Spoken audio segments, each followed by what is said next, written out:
les niveaux ils durent 40 minutes.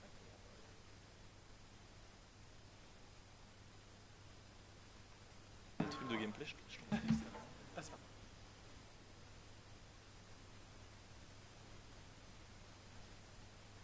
GD à gauche.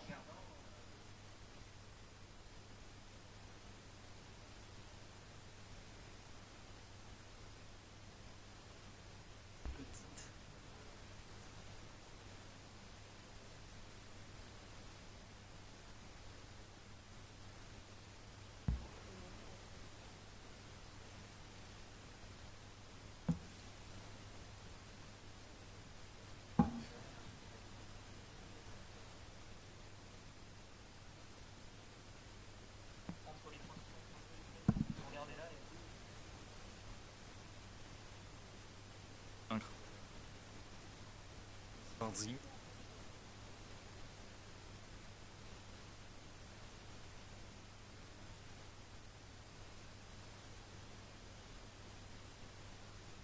Ouais, moi aussi en fait.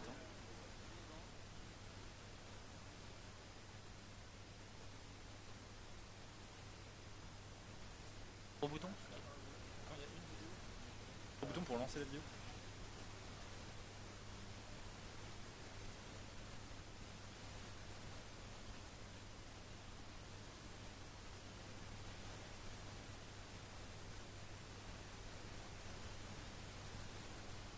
Elle va se lancer le une, elle va parler, elle va lancer. Espérons. On a fait jusqu'à présent avec ça, je peux le faire. Je peux le faire.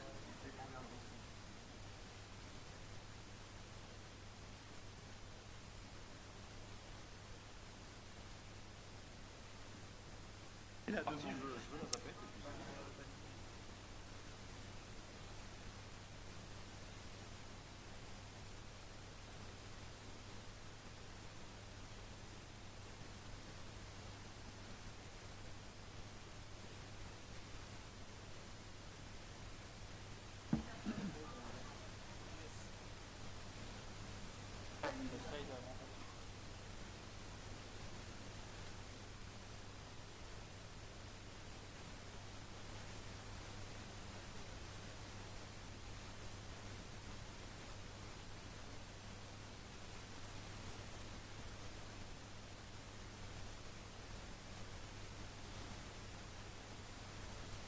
Non, je peux faire la zapette pour tout le monde sauf Jacques. Et ouais.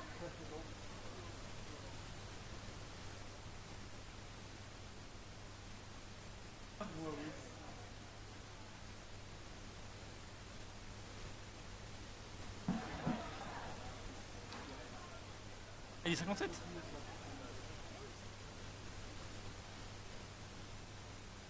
On va voir.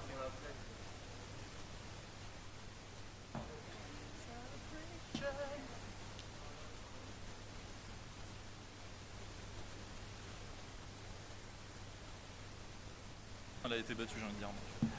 Basé mais je pense qu'il est pas au max. J'espère qu'il a marqué, il est pas le.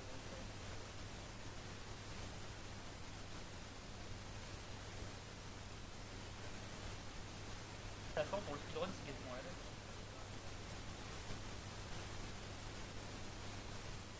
Oui.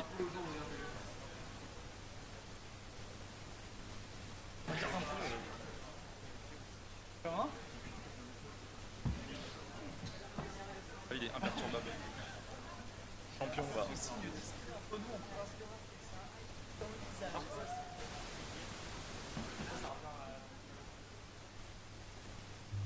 Avec le directeur baptisé avec Alex, c'est genre on peut essayer d'établir un signe discret pour se dire de regarder l'écran, le public quand on regarde l'écran, genre un high kick au visage.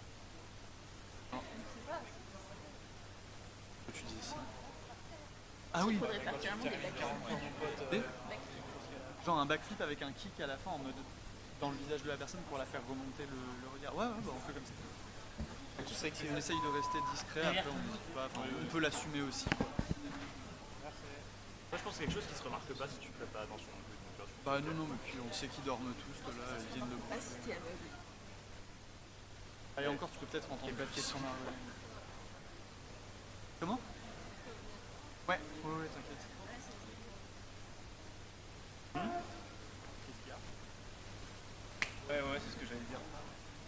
oui, c'est bon, c'est bon. Non, je crois que c'est encore plus dans le coin. Ah ouais? Dans les crédits. Quoi? Ouais, voilà. Oh, wesh.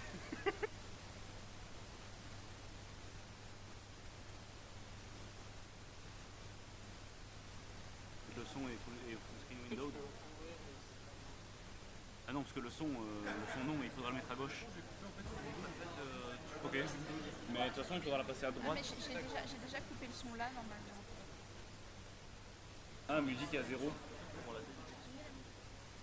Ouais, la musique est à 0. Est-ce que c'est pas le... Et en fait, le souci, c'est que ça à si tu fais 0. ça, s'il y a du son après. Ah, mais de toute façon, il n'y a pas de son avant ça. Ok, bon, bah, let's go. Non, Master, c'est 45. Ça a toujours été 45. Ah ouais? Oui, j'ai déjà tout préparé. Quand tu as déjà le moins 20. Oui, mais Paul m'a dit, m'a dit de le mettre à 45.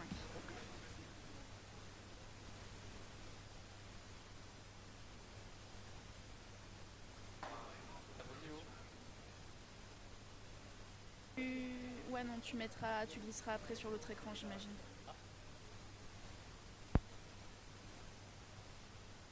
Non, en vrai, agrandis pas parce qu'il y a des slides où il y a trop de texte. Il y a des slides. Bah oui, parce que j'en avais déjà ouvert un. Prepare to be shocked, c'est moi qui le dis à la fin.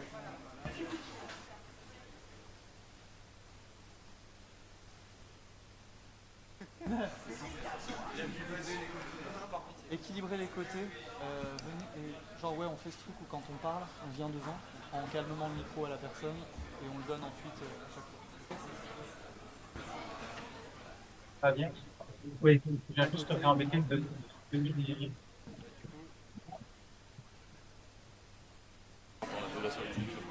juste aussi pour rappeler, pour super bien que l'équipe souhaitait ne pas être filmée. Si. Oui, voilà, c'est juste au cas où, je sais pas si tu as vu l'info ou pas. Putain, ça va.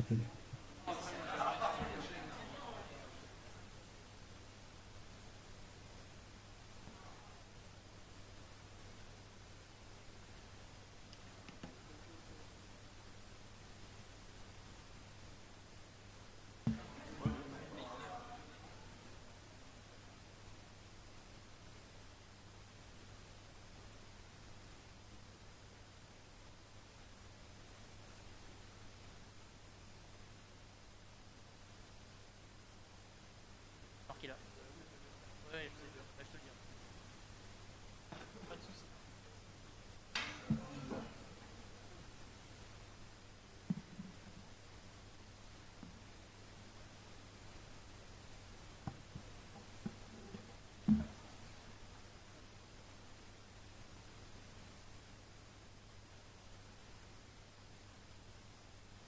Hello again. So I hope you had some time to go test the games. And now let's see the 3 remaining of this afternoon. And let's start with Shock. So please encourage them. Thank you.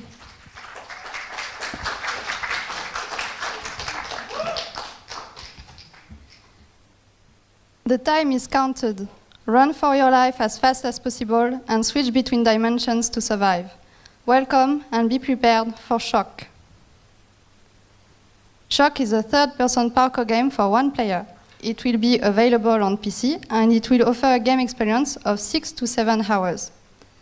It wants the player to feel the movement, to feel small and vulnerable, yet agile and capable of overcoming a cold and hostile environment.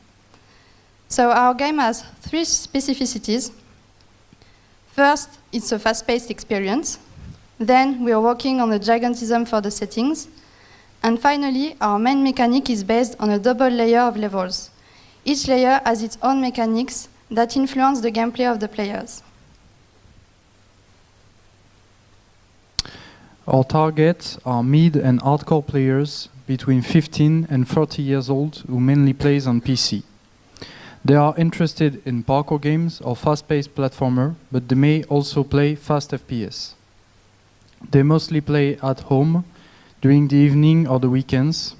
Their gaming sessions are rather long, between 1 and 3 hours. Their main motivations to play are fluid and fast movements mechanics that feels and looks cool, a challenging experience that offers a lot of mastering and replayability, and finally, a level design with alternative paths that let the player express their skills and their creativity. So, we found our target experience when we realized our character controller was to be the key selling point in itself and resolved to capitalize on it. First, in order for the levels to be able to challenge our powerful character controller, we had to create an impression of immensity, putting the third-person view to good use in order to create a sense of contrast between our small character and massive brutalist environments, offering a powerful challenge. Now, in order for the game to be fun, we had to create a very adaptive level design, able to stimulate the player's creativity by offering a variety of paths, ending up feeling almost sandboxy as they explore every possibility, which brings us to our third and maybe main pillar, mastery. Oh, sorry, misclicked. Yep, everything good. Thank you. So, yeah, mastery. Sorry for that. As players iterate on each level, we'd like them to feel their grip on the controller tighten and their knowledge of the level getting better as they improve their time and find more creative, smarter and faster ways to improve their time. We designed some tools progressively unlocked in each levels to ease this progression, such as an iron thread, a ghost of your best run to race against, and progressively the boat. Now, under your marveling eyes, we're gonna have Jake play a game. Meet Jake.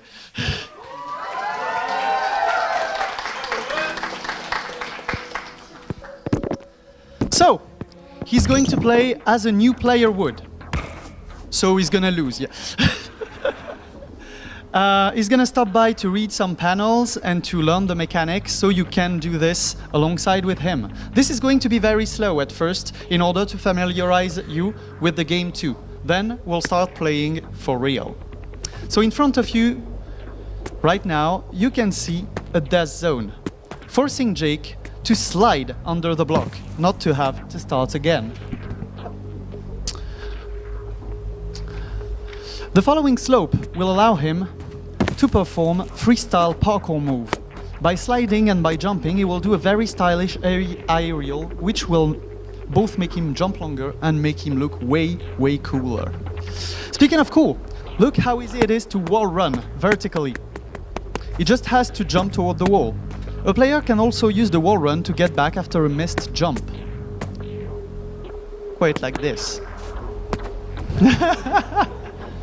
I know, right?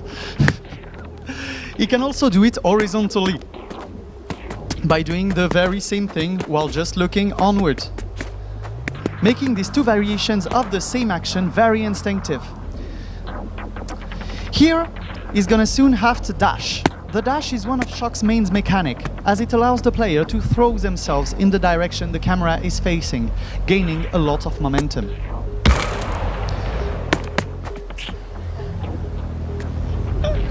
The dash reload after basically when your feet touches the ground. So when you do a wall run on or when you go back on the ground.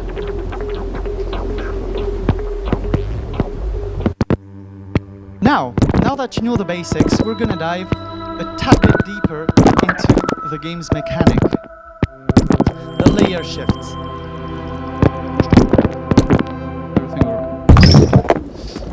We're gonna see the layer mechanic.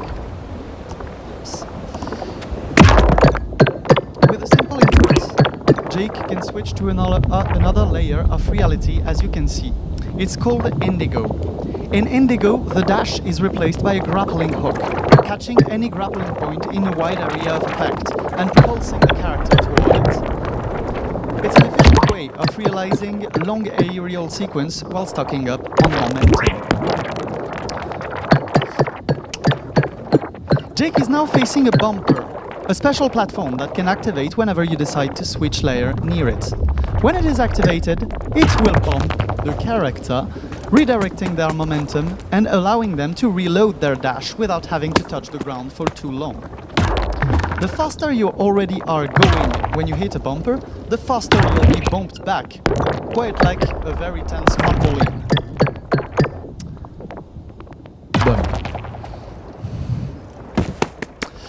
Now, there's a last mechanic for you to learn. It's the glide. Whenever the player comes across a glidable surface, such as this one, they can switch to Indigo layer and the slide command will be replaced by the glide one. When gliding an appropriate surface, the character will stick to this surface, independently from gravity, and quickly gain momentum, like this. You can think of it as the mechanics of grind in pretty much every roller skate or just skating games.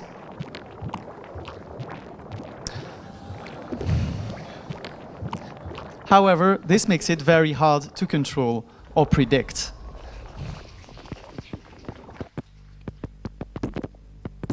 Now that you pretty much know the mechanics, we're gonna play our main level of this vertical slice.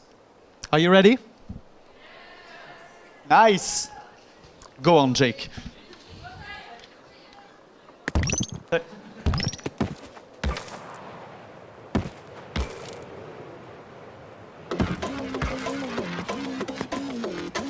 Wow.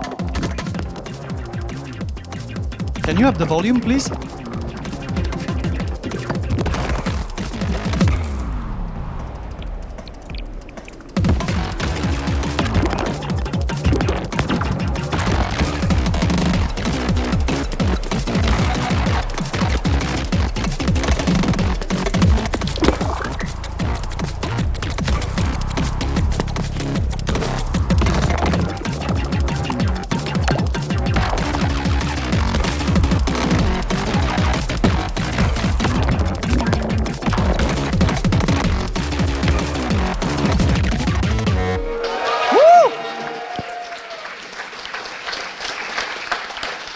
That was amazing. Thank you, Jake. Now, for science, we're gonna try something, if you all agree. Jake has been playing this game for a long time now. It must have been 6 minutes. He has been doing nothing but that. So he's been training and refining his skills. Let's try again the first level of the tutorial. He almost took a minute on the first time. Let's try and play it with all the mastery he's acquired.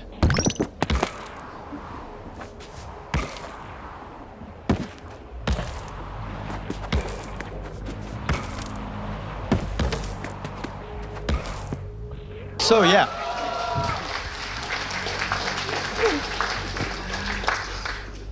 So, what you just saw was part of our vertical slice. It now includes 2 more levels that are playable and ready for you to be explored. And you can discover them at our box or on Itch.io. Yep. Now we're going to go down a bit with the technicalities.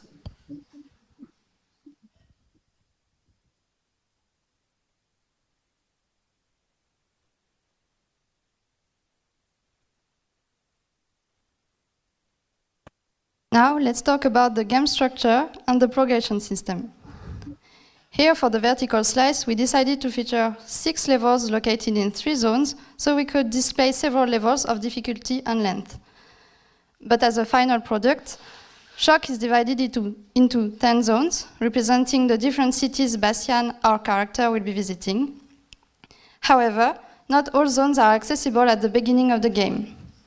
Indeed, players will have to finish all the level stages to unlock the next one in order to create a sense of macro progression. Across the 10 zones will be a total of 70 levels. The levels themselves are fairly short, lasting a third to 120 seconds for experienced players. After finishing a level, players will be shown a leaderboard. Considering our target player, a leaderboard was a necessary feature both as a witness of their accomplishment and as a measure of their progress. A local leaderboard is already implemented in the vertical slice, and a global one is planned. Moreover, players will be attributed a rank symbolized by a medal based on their performance. With a certain rank, they will be rewarded with the possibility of racing against their ghost of their best run to improve their time. Also, 2 elements remain to be implemented and are planned to appear in future levels. Both are a threat, specific to each layer, and will come to constrict the player progression and offer a further challenge. The first is the swarm, a cloud of insects in the concrete layer. It is fast enough to catch the player, as it aims to immobilize them, making them lose their run. So players must not let themselves be cornered by it. The second one is located in the second layer. It is based on the principle of a black hole. It draws the players to itself to make them fall. So when they are in this layer, players need to be always in movement with enough momentum not to fall. Finally, as they progress throughout the levels, players must find some collectibles, 1 per level to be precise. Players will just have to pass them by, and they will be accessible in a dedicated menu after the run. They often will be hidden far away from the main route and will require a very different playstyle, offering yet another challenge to the players. These collectibles will give little pieces of the lore. A lore speaking an elegy about how humanity was chased by a murderous swarm and for ages were forced to remain nomad. Until one day, they discovered gigantic creatures in the sea, fast enough to outrun the swarm, and therefore built and strapped their homes on their backs. But as time went on, these cities became too heavy for the creatures, and as they slowed down, the swarm began to catch up.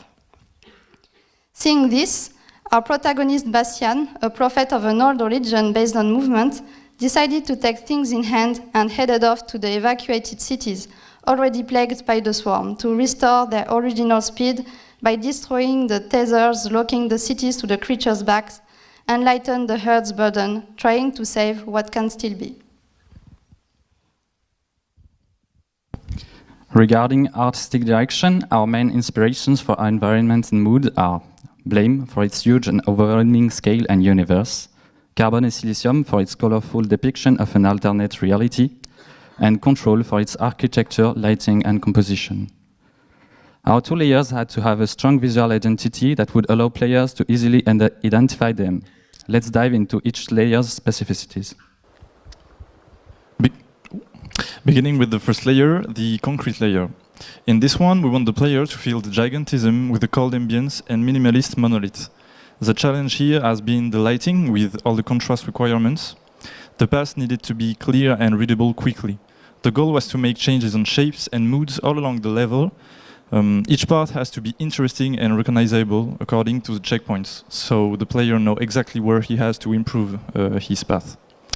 Regarding sound, cold and humidity should be felt. The huge reverb should emphasize the feeling of being overwhelmed by the architecture.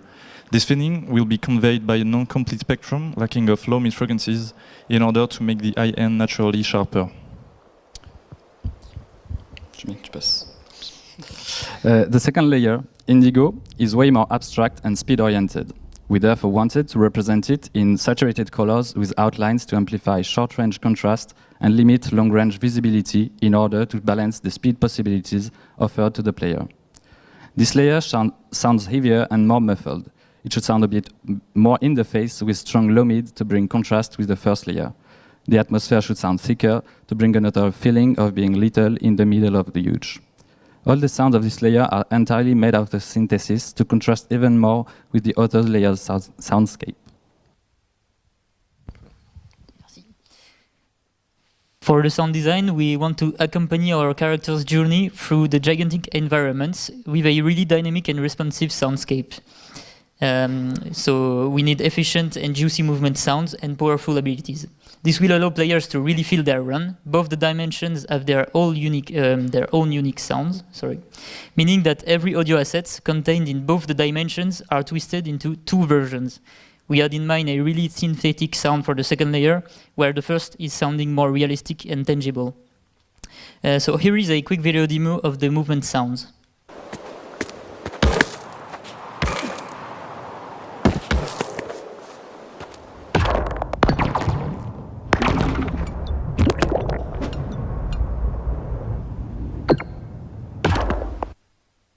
Regarding music, we have chosen to represent both the layers with sound corresponding to their design identity. It will let implementation to let you hear different versions of the music depending on the layer you are in. Some instruments and melodies will also change to match the player's actions.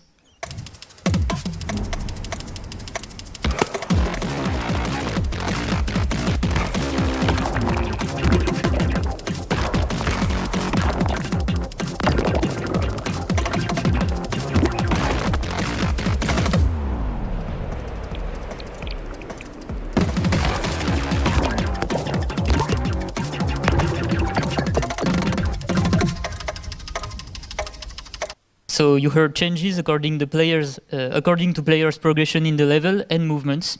The system is using different parameters such as speed and height. Now, let's dive into the layer swap visual. This effect is a big challenge as it represents the avatar's ability to change layers and is intended to bridge the gap between two very distinct visual treatments, with very tight timing and almost no cooldown. We therefore decided that the effect would be composed of a growing mask for the post-processed and materials, a sphere representing the activation distance of the power switch, and an exploding glass visual to recall the duality of the layers and the change of universe. And here is how it sounds and looks in the game.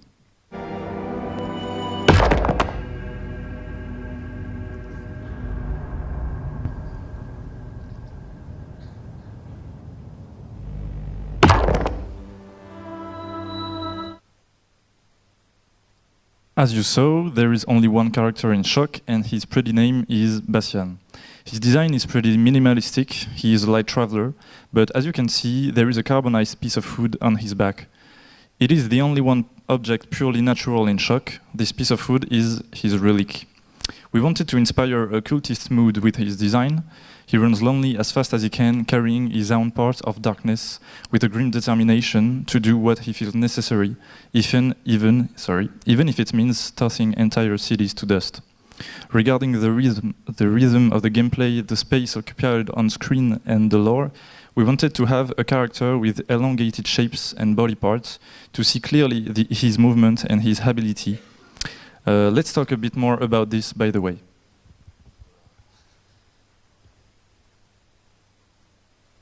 So, since the glide allows the player to run on any surfaces near to the player, being it below, above, or on the side of the character, we've put a lot of work on having a reliable way on detecting those surfaces. Having recast all around the character wasn't a viable option, and we needed to keep the character collision shape a capsule for the other uses in the game. So we had to use a better way to detect gliding surfaces. To detect those surfaces, we go through 3 steps. First, we check for a glidable surface under the player with a raycast. This is what hits when the player is currently gliding and is used like a ground check to see if the character is still on a glide surface. If it hits, the player glides. Otherwise, we go to the next step. During this next step, we'll check if there's a surface in the direction of the player. This handles the most common case where the player is heading on the surface he wants to glide on.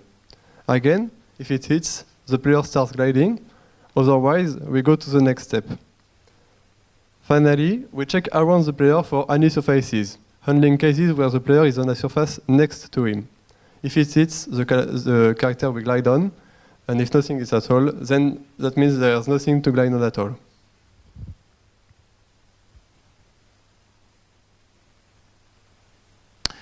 Continuing with the layer switch mechanic, managing that mechanic had to come with a way of making it easy to interact with, especially for the level designers and game artists.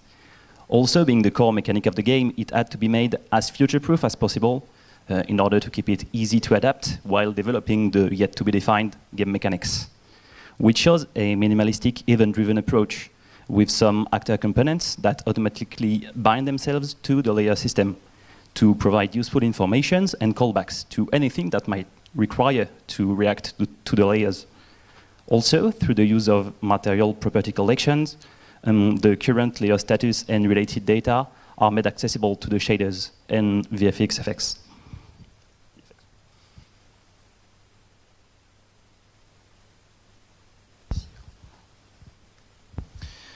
tech. Regarding the accessibility, the main feature we worked on for the vertical slice are a full remapping of gameplay and menu inputs for both keyboard and gamepad, a wide range of options for adjusting every sound element in the game, plus a filter for people who suffer from hyperacusis, and one-hand mode, which is a combination of an auto camera system and a one-hand mapping preset. This one is functional, but we still need to improve the auto camera system, which is not perfect for the moment. Regarding the planned feature for the release, we would like to have improve our auto camera by taking better account of the specificities of the level design. And we also want to create a high contrast mode to help people who might have difficulties with the readability of our game. You can see a mock-up of what it may look like in the game in the final version. Okay, so let's talk about marketing positioning. So, fast-paced parkour games is a niche genre particularly liked by time trial-driven players. At the beginning of the project, we studied other games of the same genre or of adjacent genre, like racing games, for example, to visualize what kind of experience we're aiming for and what is expected by our targets. So here, you can see Shock compared to its competitors.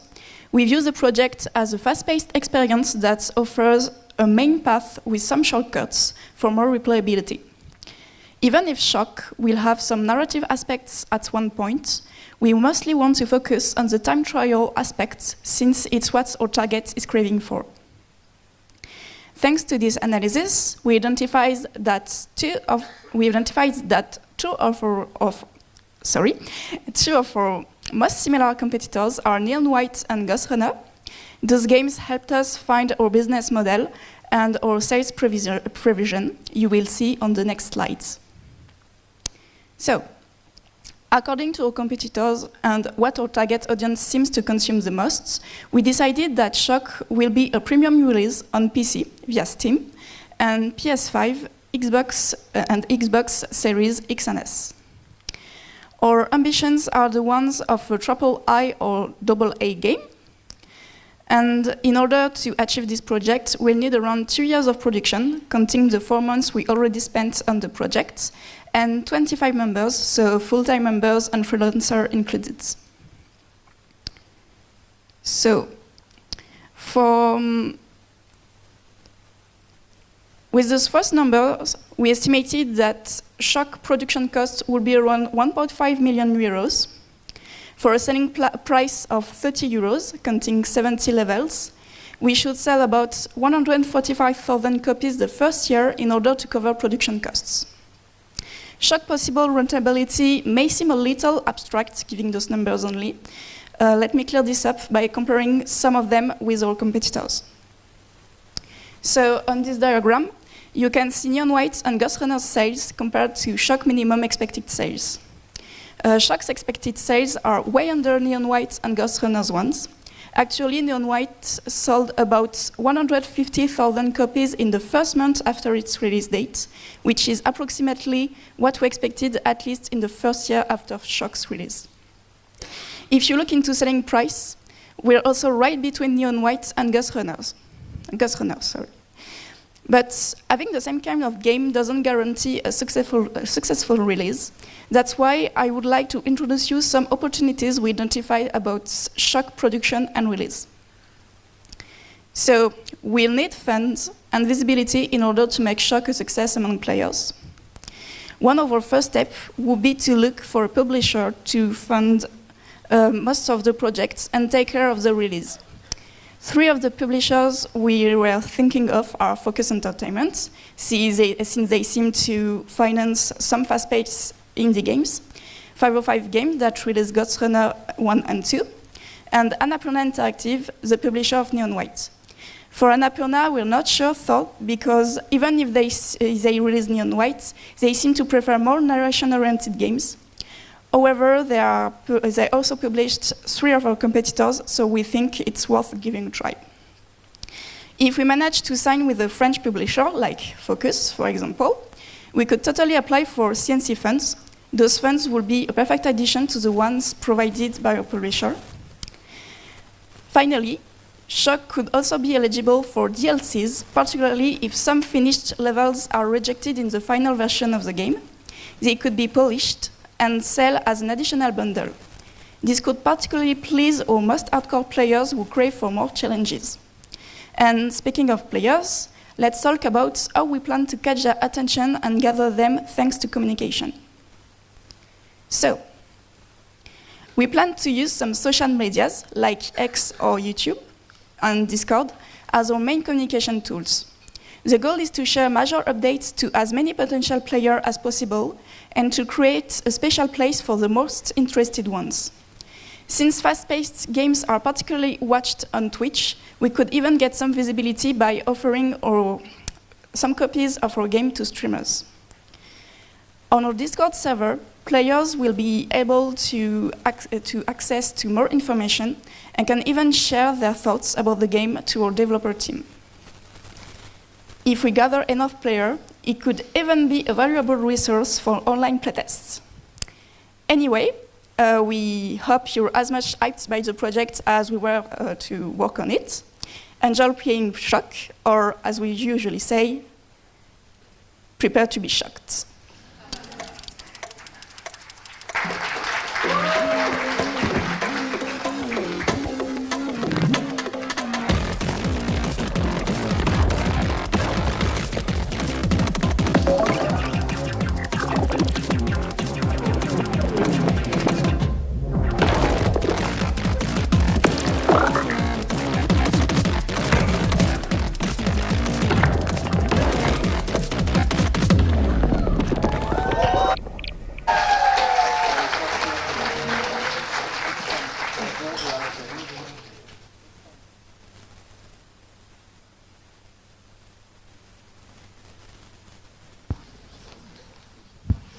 Thank you. So wants to give remarks or ask question first?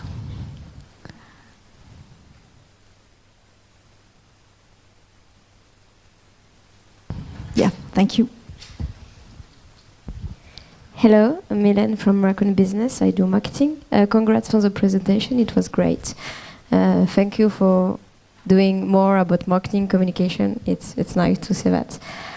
Did you thought about doing some stuff for streamers? Because I think your game is actually a good fit because it's easy to understand when just watching at it.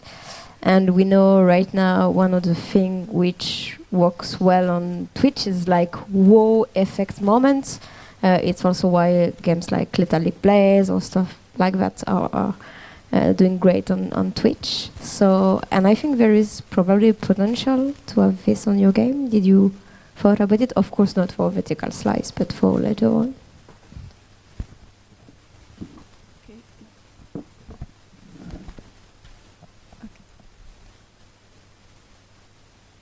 Oh.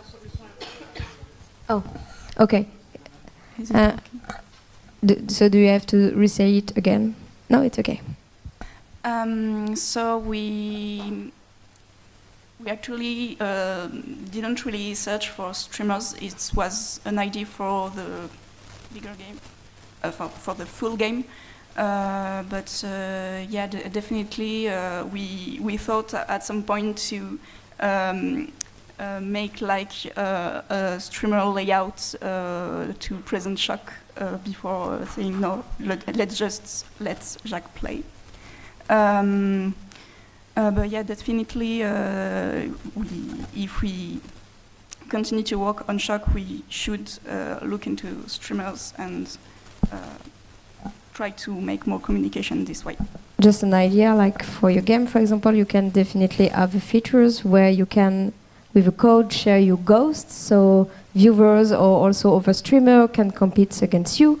Without doing a big online mode or stuff like that. I think there is opportunity maybe there. So. Yeah, actually, for now, our leaderboard is only local, but we plan to make a global leaderboard, so it could totally be something you can do if you want to compete against your favorite streamer. Yeah, totally. Or another, I think, stuff you can do, it's also like signature move, where when you do some stuff at the perfect timing, you have a big wow animation, so it creates like big moments while watching it. So, yeah, thank you. Thanks.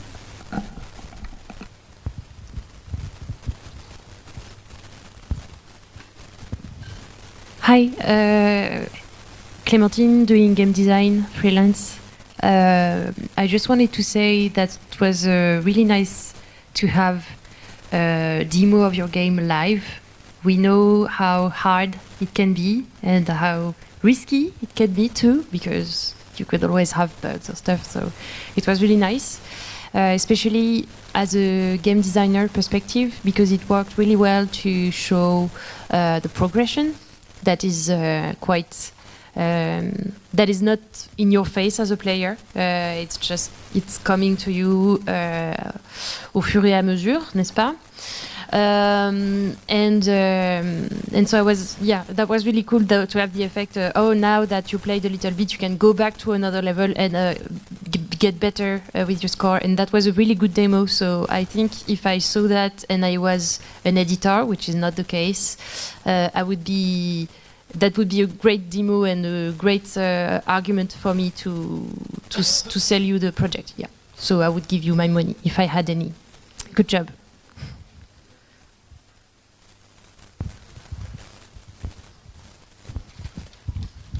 Some other investors? Do you have questions, remarks, feedbacks to share? Yeah.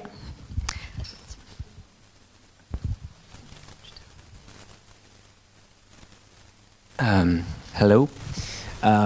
Just a quick word to say I really appreciated the work you did on the persona, on the user audience, like one of the first slides you put. That was like super insightful. So yeah, I really appreciate like the whole presentation and the game. But this first slide was like, I loved it. Thank you.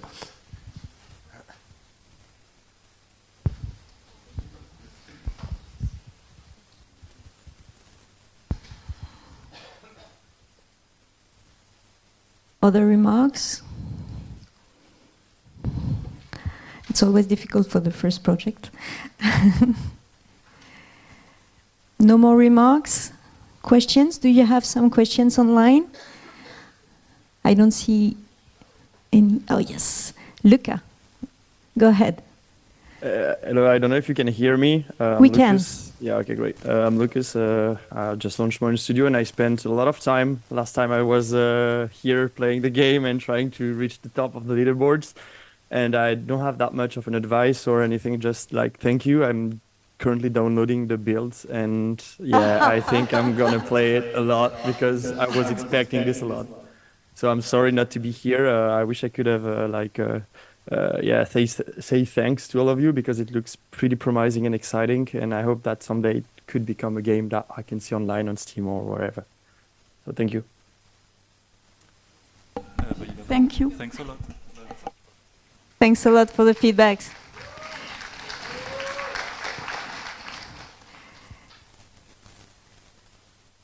Some other... No more reactions? So if there's no more reaction, yes, there is. Oh yeah.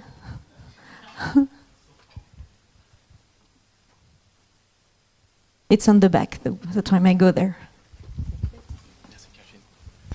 Hello, thank you a lot for your presentation. Of course, it looks to be an amazing game, and I can't wait to go back home and to play it. Of course, I have a question, game design-wise. Actually, I saw the Indigo Dimension. It's amazing, an amazing concept, but I didn't really saw the difference between maybe two-level design. Is there any, and if there's not, is there any intérêt for me to actually switch dimension and not to stay in the Indigo phase? Thank you. So your question is, what exactly does the Indigo layer features compared to the concrete one? It's more, it's kind of the reverse of that. Why don't I stay in the Indigo dimension? Oh, Because, thank you so much for your question. By the way, it allows me to clarify this. There are different set of moves in both layers. Indigo, we thought of Indigo as a very situational one that often allows you to trade control for speed. So you lose a lot of control by using grappling point that direct your character. You use gliding surfaces to gain a lot of momentum while relinquishing a bit of control. While in the concrete layer, you have the main mechanic of the dash that allows you to hurl in a very chosen direction, but can't be reloaded until you touch the ground and thus lose a lot of speed. So the main goal is to be able to juggle between these layers, to take back control whenever you need it by switching to concrete layer, and lose a bit of it to gain some speed by going to Indigo. Thank you, it's really clever to actually propose two different set of moves and in those two modes. Thanks a lot for your answer. Thank you so much for your question.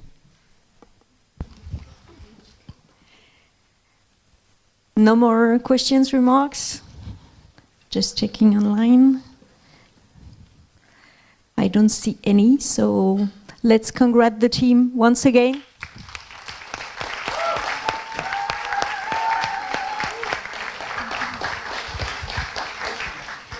And let's welcome the second team of this afternoon, Ilham, in life, heart and mind.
Hi, welcome to In Life, Heart and Mind.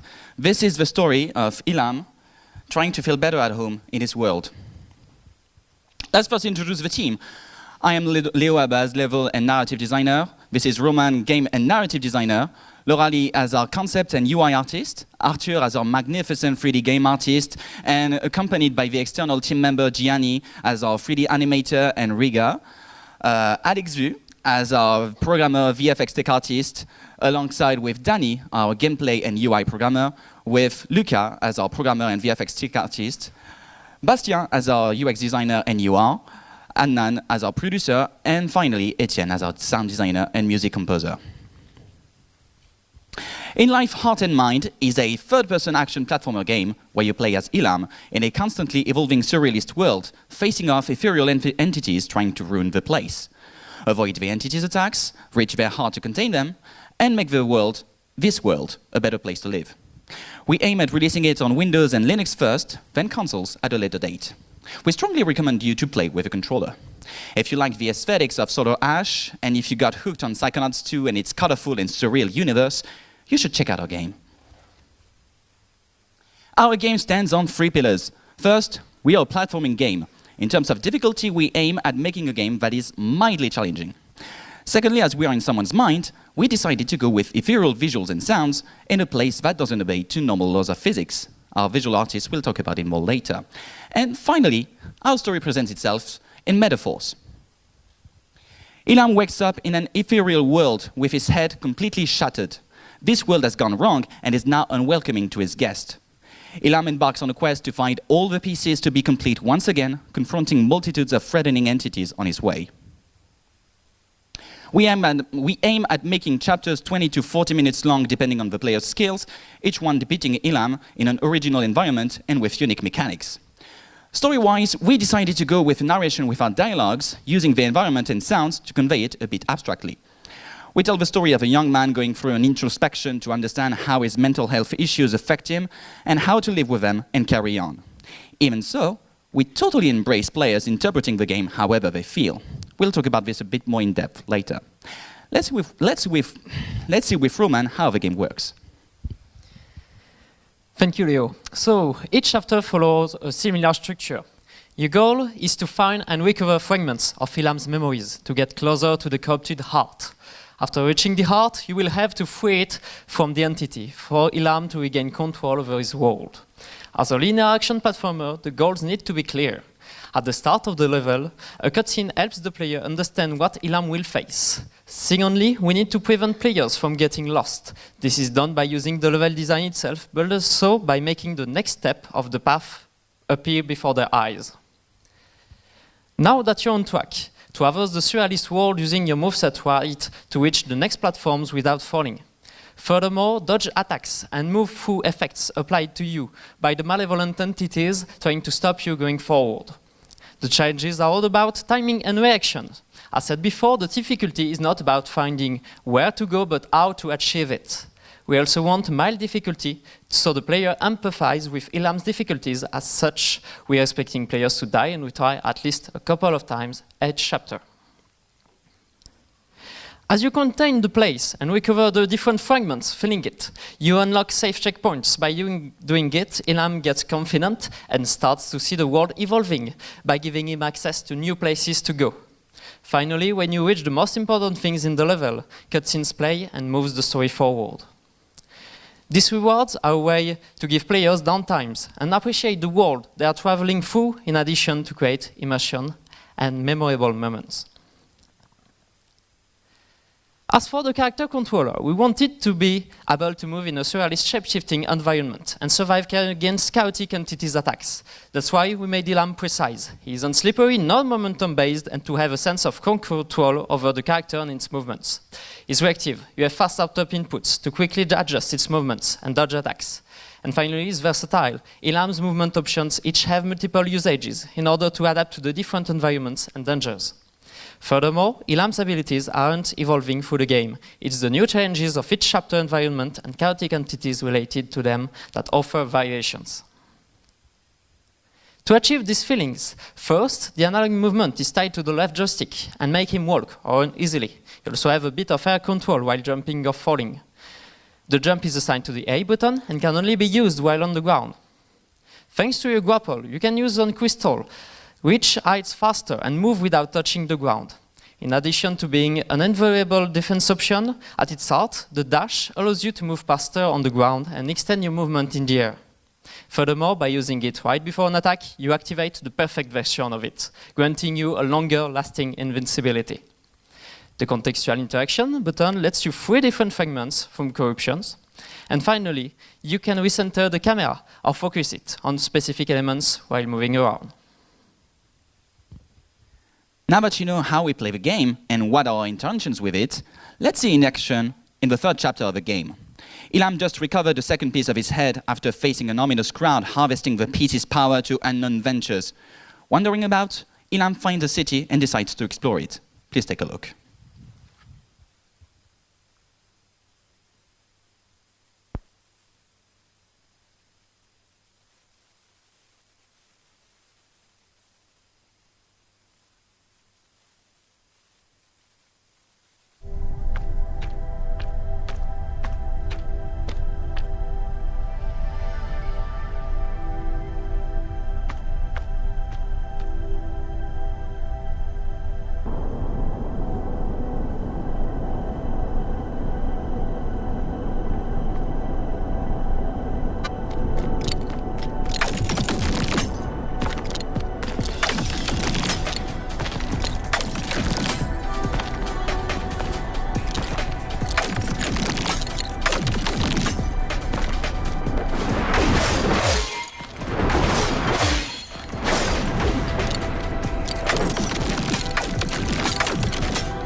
Like what you saw?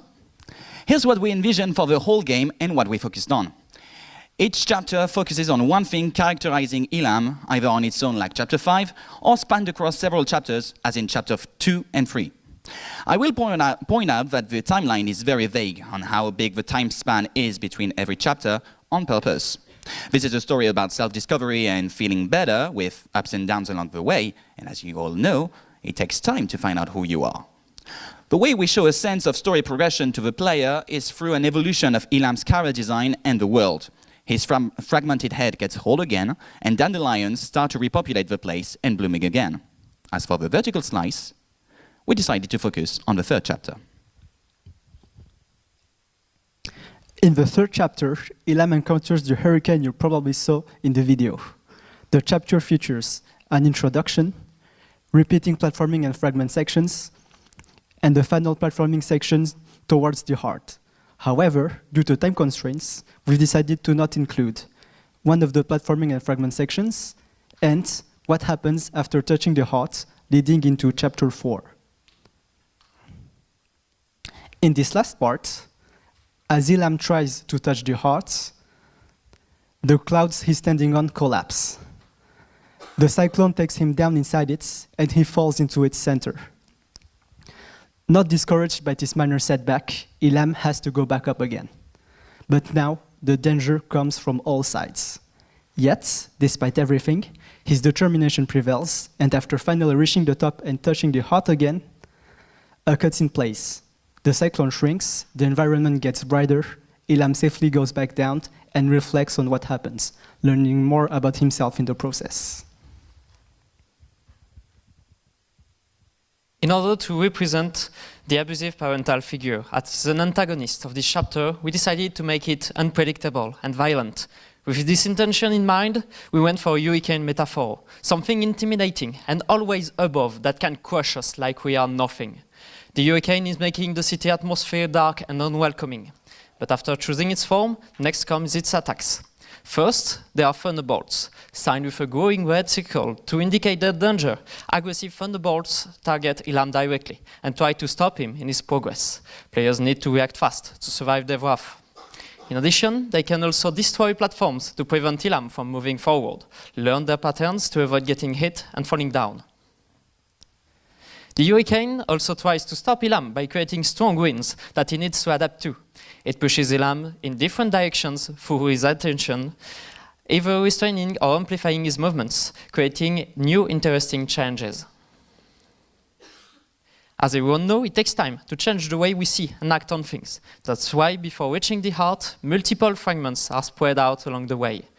Trapped in his thoughts for a defined duration, Ilham tries to survive the difficulty they inspire and confronts them. These intense sections push the player's proactivity. After surviving the wrath, the dangers disappear, giving the player a moment to breathe and relax. Ilham will make mistakes, but there is multiple ways to recover from them. Additionally to the healing fragments to help him on his travel, other checkpoints are also put along the assertion. If Ilham falls, he will return to these safe places, from which he can get right back into action whenever he's ready.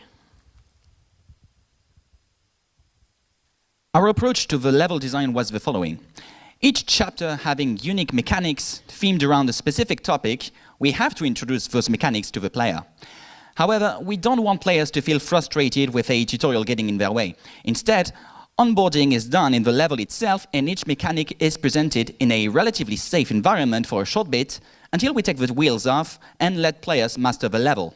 As you go higher, timings are tighter and challenges are less forgiving. This is a method that, according to our playtest, seems to work. Healing is a process, not a destination, and as Ilham's journey progresses, so do the players. Now onto the art direction. So first, let's have a look back at our intention and pillars. So the key points of our visual direction are as follows. The game is set in an urban landscape where elements of daily life blend together to create a colorful world that feels like a reflection of the psyche. Its rural vistas are inspired by depiction of the human mind in visual arts and in paintings. Now let's a closer look at the game world. We create an interesting inner universe filled with elements, atmosphere and colors coherent with Ilham's state of mind. We wanted to find an element coherent with how Ilham perceived himself. The idea was to choose something seen as invasive, unpleasant or unimportant in human perspective, like common insects, weeds or dwarf planets. We chose the dandelion flowers, seems as invasive by humans but beautiful. The color of Ilham and dandelions match to reinforce that. This is also a good way for us to grade the player within the level. You can also see other props research, such as platform and rocks. So to translate this concept and design principle in 3D, we adopted a few processes that would both suit our needs and ease production. First, very few props have their own texture in the project, and most of the environment is using a triplanar shader coupled to a screen tone function and several masks to break tiling. Then we also set up our own solution for lighting the scene with a blend of overhead skylighting and emissive on the scene materials to achieve the desired stylized look. To replicate the sketch-like nature of our 2D references, we also use a post-processing shader that detects strong differences in surface angles in order to create a slight outline effect around the edges of selected objects. In addition to its visual purpose, it helps better define the objects facing the player, as the white and gray values of the platform tend to blend together at a distance. Finally, out of concern for readability, we also made use of visual cues like colorful decals on the surface of the main path, along with dandelions leading the way. It helps also to make the navigation feel more natural in the level, which is arguably critical while making a platformer. For a quick glimpse at its development, here's how we went from the final character concept to the 3D model in engine. Now, as you got to witness in the demo we showcased, Ilham is fully animated in-game. Through the animation themselves, courtesy of Gianni, our external animator that is not present today, we tried to convey some amount of characterization with the idea that Ilham is clumsy and unsure of himself, but also a very impulsive person acting spontaneously with very snappy reactions.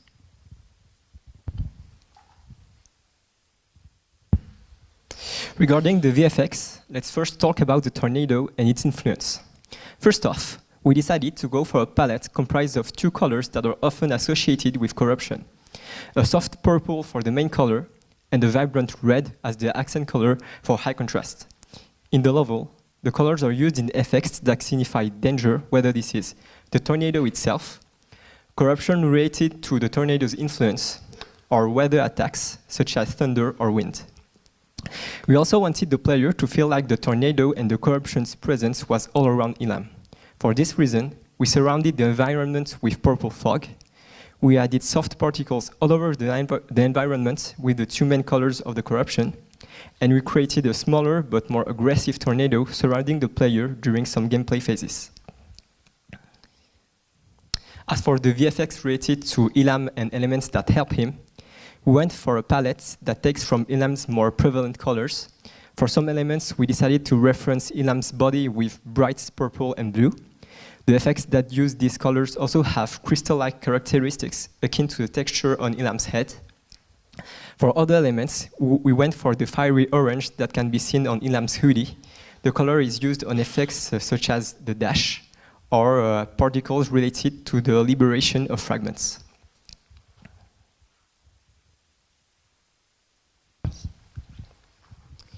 As you may have heard in previous videos, our audio direction is centered around musicality, textures, and progression.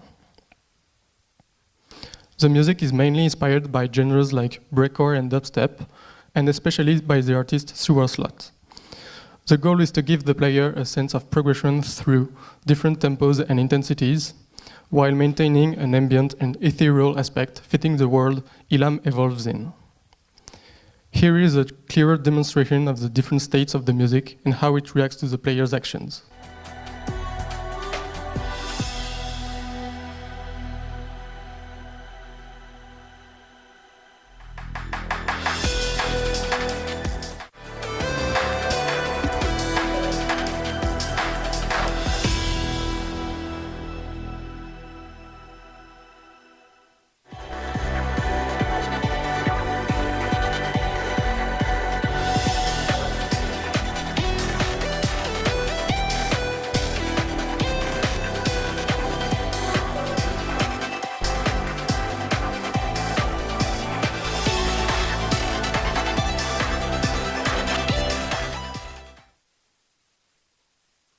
The sound effects are highly modulated and over the top to emphasize the unreal and surrealist context. Each element has its own sound identity. Ilham is a blend of snappy crystals, glass, ice, and stone. Not this.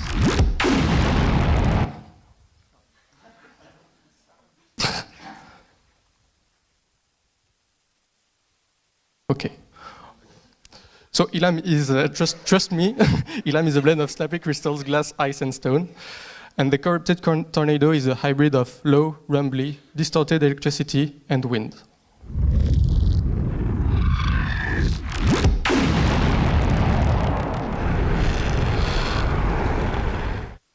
The environment is a mix of ghostly voices and crystals connecting with Ilham's identity.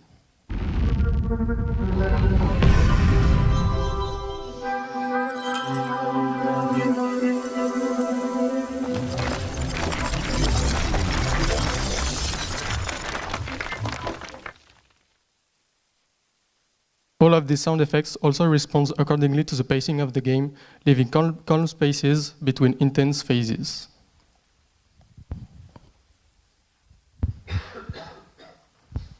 Regarding accessibility, in order to make our game playable by a larger audience, in addition to the regular gamepad controls, Ilham can also be controlled using a keyboard and a mouse. And the game's controls are also fully remappable. Moreover, to help those who are not familiar with 3D games or who may have motor disabilities, the camera can also be set to automatically move, guiding the player through the level.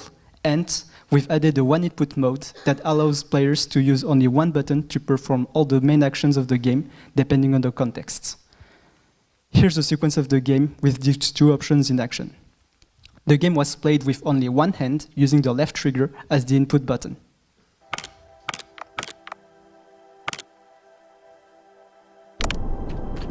When you're close enough, the input makes you grapple nearby crystals.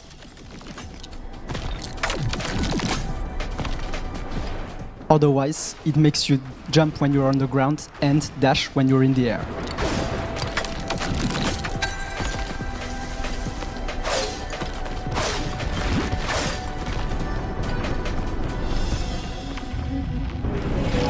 In fragment sections, the input makes you dash to better avoid attacks.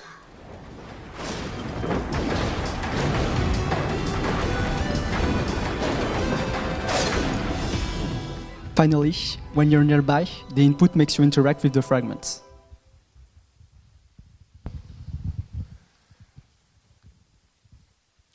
As for accessibility related to the visual, we want to offer options to resist flashing and visual loads. We are planning on adding ways to remove special effects and reduce particle density. But to make it work, gameplay elements such as the wind direction will have to be conveyed using additional means. One option we thought of would be to make it so plants in the environment may sway as they were blown away by the wind. For our target audience, we think our game will be appealing for players who like fast platforming. Our two main selling points are a mildly challenging platformer with a pleasant and reactive character controller, and the surreal aesthetic, mixing urban and natural environment. We expect to have the same audience as Solar Ash, Blue Fire, and Psychonauts 2.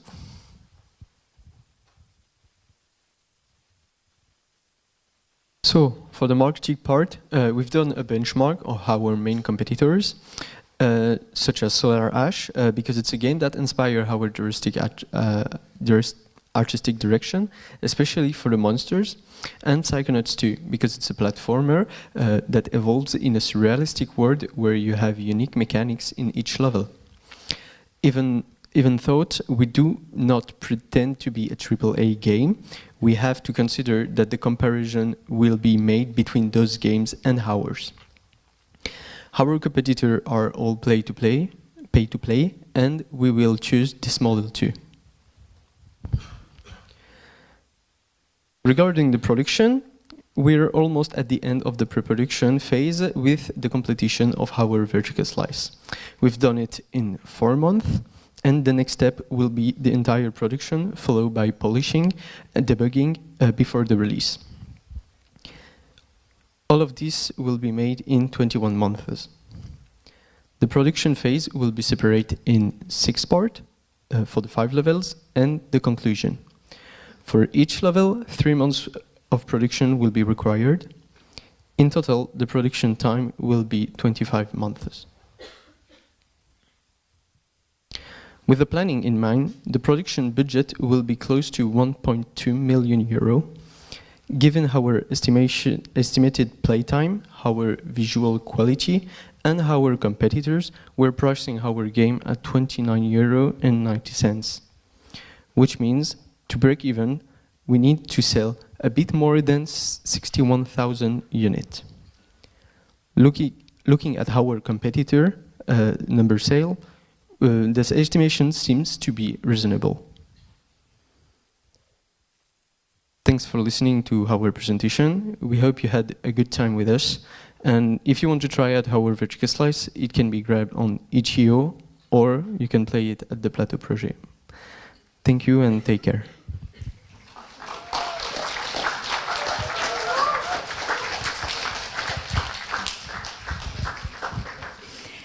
Thank you. So, who wants to start with remarks or questions?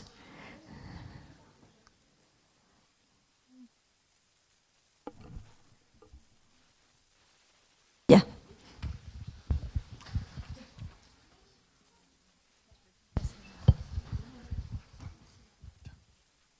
Hi there, me again. So I want to congratulate you for your work, because you did a lot with less time than the others, because you had to rewrite your pitch, so that took a lot of courage. I'm quite happy with what you have. I think the platformer mechanics seem to work quite well, and you didn't go overboard with a scope that you couldn't manage, so that's good. I had a question about the way you presented the narrative part of the game. You talked about environmental narration, and I'm not sure I saw in your game which part of the environment conveyed narration. For me, I don't think it was clear, and the environment was a bit abstract. So for me, it was not very clear what the connection was with the narration.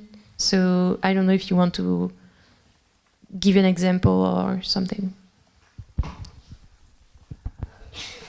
Thank you for your remarks. I don't really have an example on hand, but as I said during the presentation, the game is wholly open to interpretation.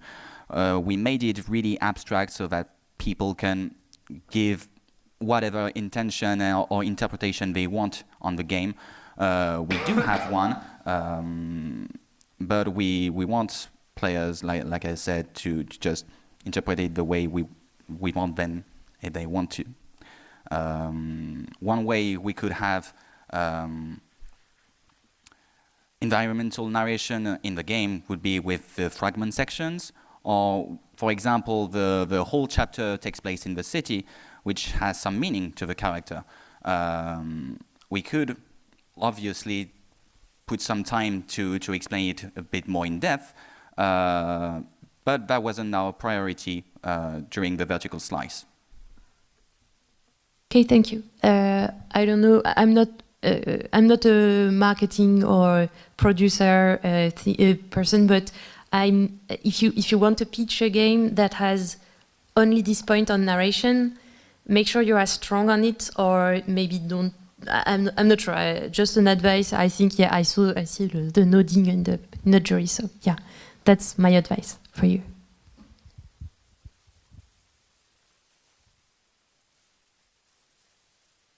Thank you. Some other question, remarks?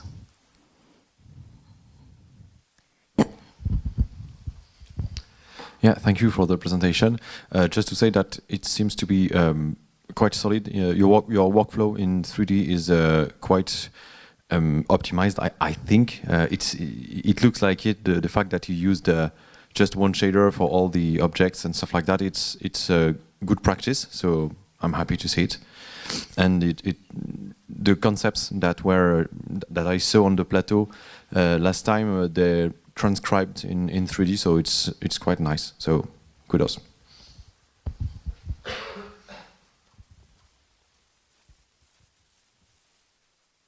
Yes.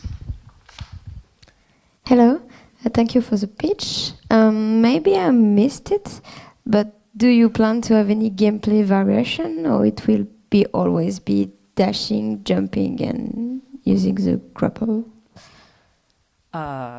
It works, yes. So to answer you about that, the character controller will be the same through the game. Where we put variations on is the environment and mechanics through all of these chapters. We want to create variation because all environment for us will be kind of different with different mechanics. Here in the third chapter we have like wind that amplify restrain our movements when we move. That is like one of the core things that change the gameplay variation with the character controller. But on different chapters we could have some other like goal and challenges. For example, for the chapter 1, where this is like a metaphor of the lack of energy, we could have an entity based on water that try to drown us, so that restrain our movement, maybe that chases us too.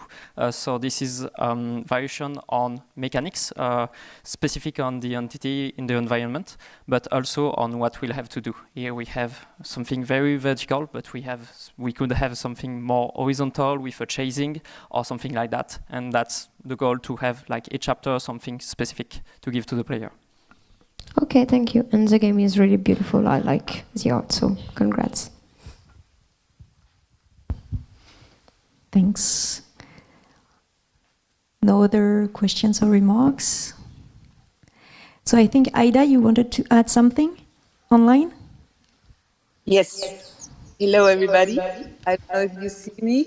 I'm in Peru in a production, and we had a big earthquake some hours ago, but everything's okay. The video was a little bit shaky. But I congratulate you, because in this program I saw so many efforts about dramaturgy, storytelling, interactivity, and color. And really, congratulations, because you got the message, and I feel that there are things to do. There are more dramaturgy, maybe to put to the dynamic things, but it's really fantastic. So I wanted to say this word and wish you the best end of this Soutenance, and I'm going back to France next week and hoping to see you and to try these games. So, hola de Peru. Thank you, Aida. Thank you, Aida. Thank you to you all. Bye bye. Thank you. Thank you, Aida. Thank you. So, as Aida, let's congratulate the team and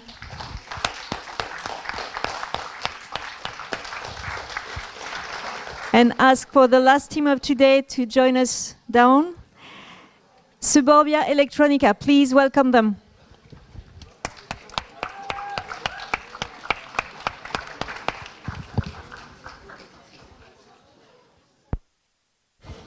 We are a bit ahead of time, so you will have time to test the games after, even more time.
The year is 19-something, and it's another regular day in the suburbs of somewhere America.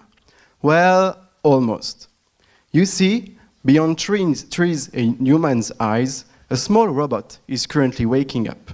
She, who was used to the gentle awakening of a creator, finds herself covered in vines, and trying to move, she falls, breaking her little robot's face. She calls to the professor, but he is nowhere to be found. She is all alone. No, worse than that. It seems that she has been all alone for over a year now. A little voice starts to resonate in her head. It seems the professor left her with a task to accomplish. So she prepares.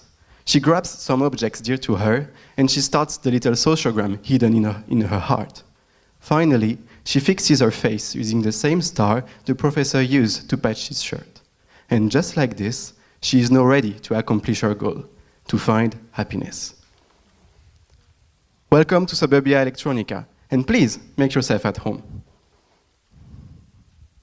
First thing first, let me reintroduce you to the team.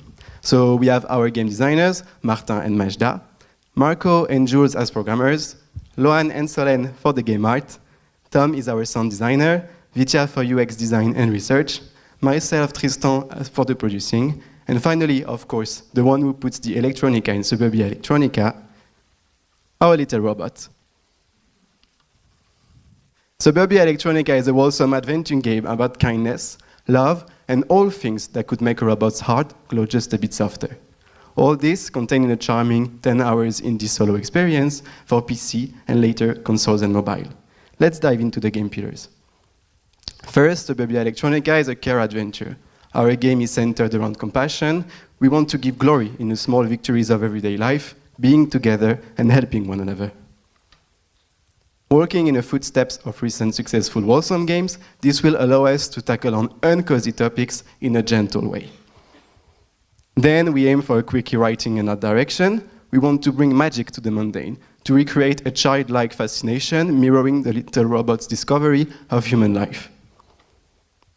We take inspiration from the spirit of late 90s Japanese adventure games like Moon, My Summer Vacation, or Tulip. Finally, our sociogram, an easy social puzzling feature. Play as a robot discovering suburban living, and as you get to know your neighbors, get to know yourself. We will talk about it in more details. Pushing this mechanic will allow us to differentiate ourselves within the fruitful, wholesome games market, all while modernizing some of our older inspirations. You know what? We believe that the best way to present a game is to play it directly. So please get comfortable, and just so you know, we will ask for your participation along the way.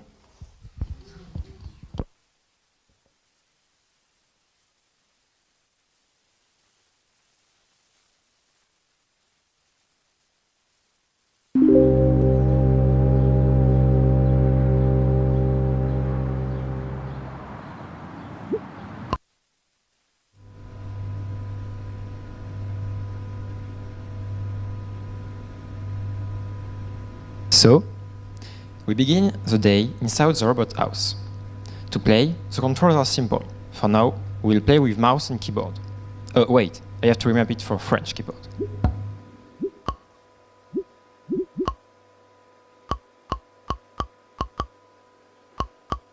I will also lower the sound a bit.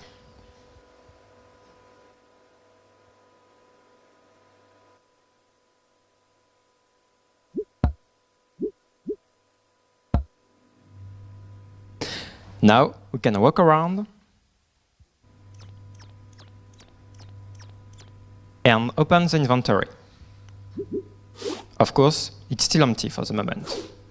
We can also open the sociogram. The professor equips the robot Earth with special something to help her in her journey.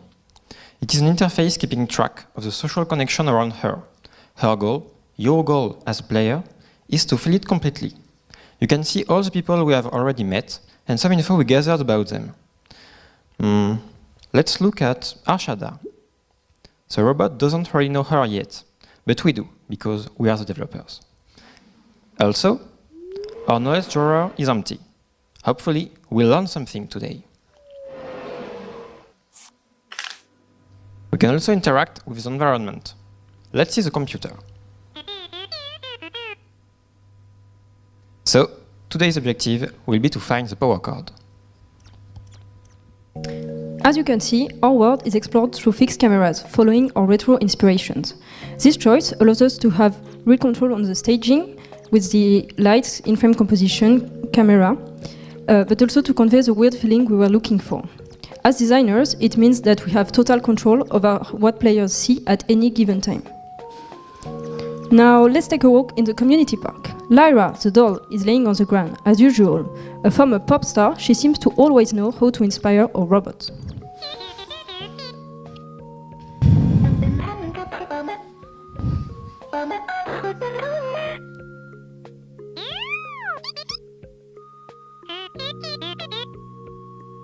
Basically, Lyra is our hint system, because suburbs are a vast place to explore and we don't intend to give players exact information about what they need to do. So while we want them to get lost, we don't want them to get stuck or feel frustrated because they cannot progress in the story. So Lyra will give Layton-like hints, gradually more precise, to push them in the right direction. So the neighbor's family is here. They like to come here and play a bit in the morning before going to school. Notice the clock on the top left of the screen. Each day is divided into 3 time steps: morning, afternoon, and evening. Each NPC will follow precise schedules and with them specific events. And now, because time is a concept, let's stop it entirely for now.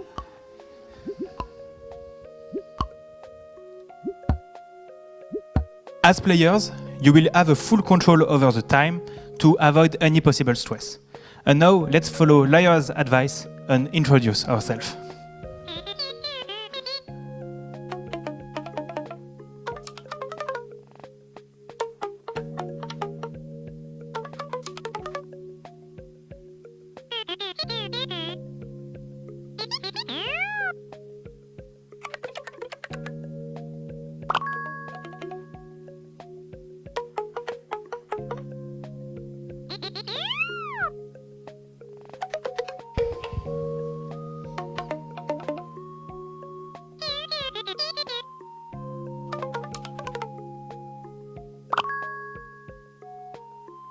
So we discover that she's a primary school student, but she don't really like it, and she thinks the Dino Diner is so much cooler.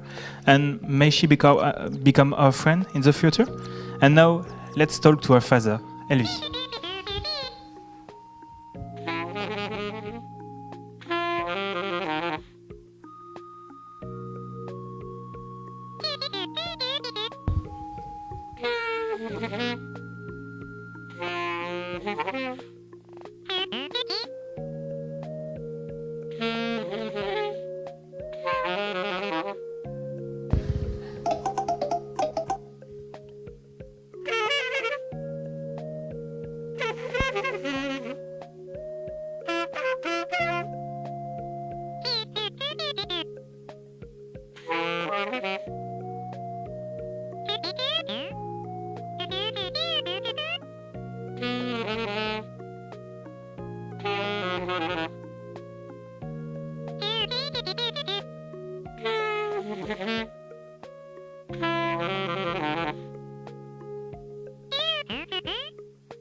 So, Elvi just told us we should go find a name, but I feel there's a bigger emergency right now. A lost plushie, maybe? Can you spot one in the surroundings? No, you can't? Ah, maybe the high contrast mode can help.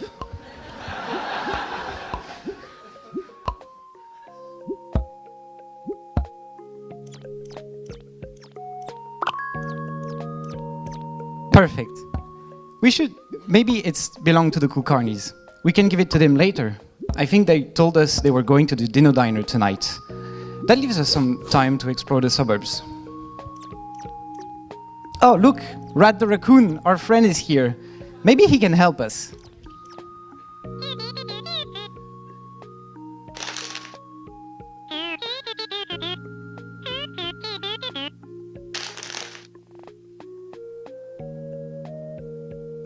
Rat seems to be suggesting us a name idea. Do you like Penne? I don't.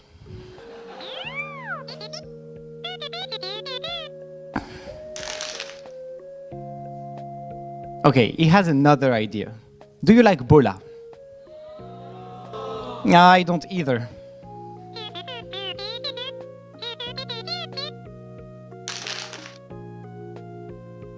Aww.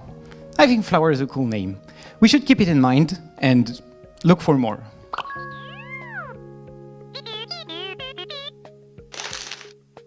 Rat is super nice. Most of the time, he often comes around here wandering around trash at the entrance of... what it's called again?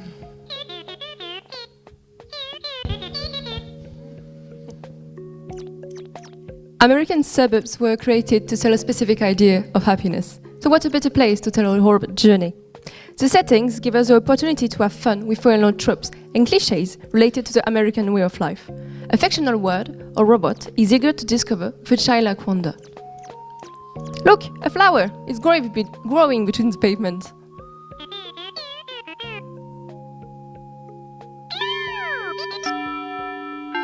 Thanks to the power of mindfulness, it's now afternoon. As you can see, this feature is a diegetic tool which gives player even more control over time. Indeed, this flower makes you able to target specific time sets instead of having to wait. Now, let's go back to exploration. As you may know, the suburbs are very uniform, copy-pasted, and not really friendly for pedestrians. Sounds like a great inspiration for our level design. Don't worry, above all, they are places of life. That's why we use creativity to play with these constraints and breathe personality into our environments. For example, we want housing to reflect our eclectic cast, like here with the drawing on the streets. Maybe you get to visit inside the house at some point. Oh, and please don't play on the road, please. We can navigate. Casper, the mayor's son, is here, and we can talk to him. But maybe for today he has always too much to say, so we'll skip this. But another question pops in mind: like, it's still the day. Why isn't it at school? That reminds me that we also have some information for our sociogram. So let's open it up. We can navigate in the sociogram by drag and dropping. zooming in and zooming out with the wheel. And like this, explore all the characters we met along in the suburbs. On the top, we see Casper, the kid who is apparently skipping school. We already meet him before our vertical slice, so his information is already completed and available here at any point. We can also see the relationship we have with him. We are apparently scavenger friends. Sounds exciting. And we also see some characters that we didn't meet yet, hinting that we can grow our network in the future during the next quests. For now, let's focus on the family that we met in the park. Talking to them this morning gave us some information in our little drawer. Can you already guess who it goes to? Well, that's the wrong person, obviously. We talked to Arshada. She's the girl who likes, who is a primary student, and her definition of happiness seems to be becoming friends. And that's how you use a sociogram. That was a lot. I think we should meditate on it for a bit.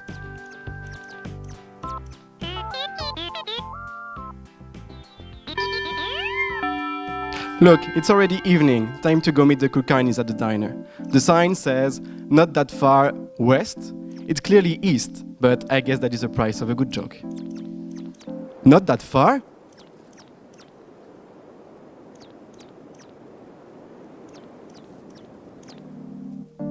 Okay, so as expected, the Kulkarni family is here. So let's talk to Harshada.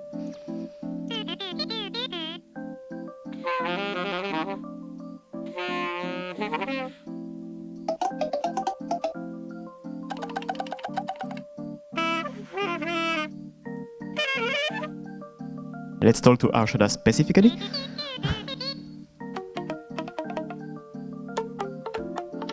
Okay, so she asked us if we like dinosaurs. Do we like dinosaurs? Yeah, I do too.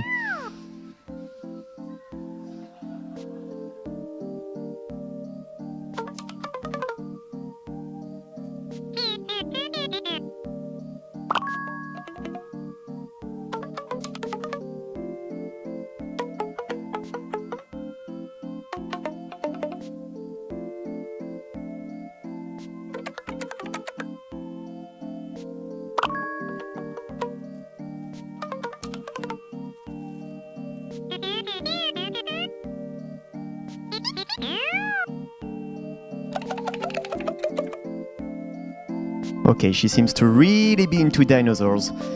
That makes me think... Let's open the inventory? Maybe this plushie we found in the morning belongs to her?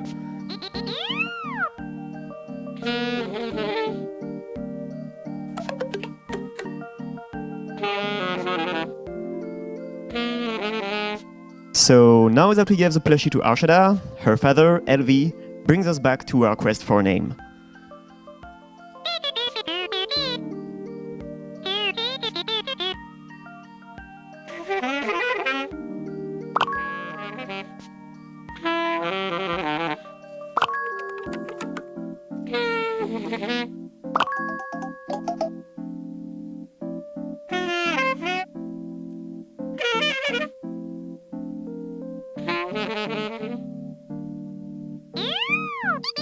So Elvi just introduced us to his family, and the little notifications indicate that these informations can be used in the sociogram now. Now we are going to have a longer discussion with Elvi about the meaning of names.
So the discussion ended up with Harshada proposing to name ourselves Olive.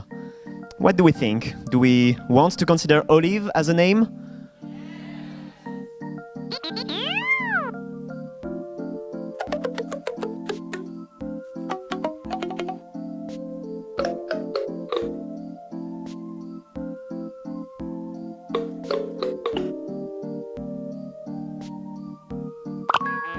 Nice.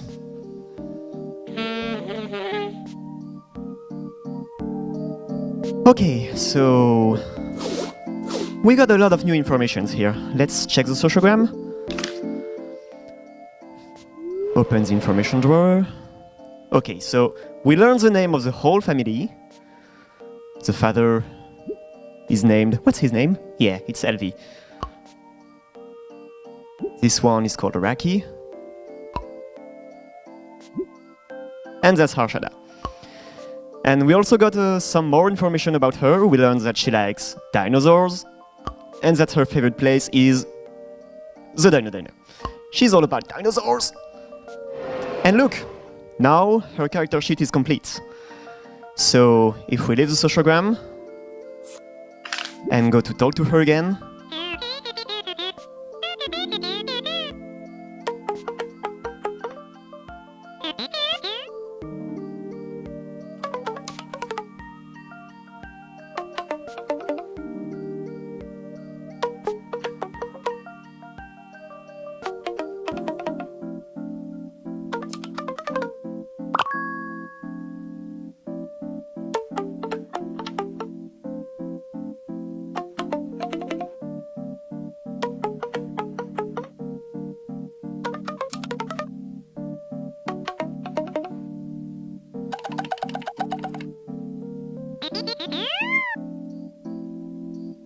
that's the beginning of a new friendship, and she just gifted us with a power cord.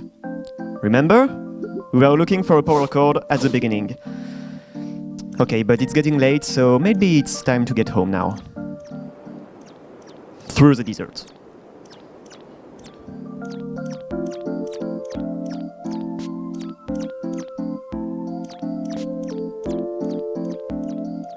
Oh, Casper again. Don't hesitate to talk to him when playing to discover what he is doing here and what he has to say. So, we're back at her house now?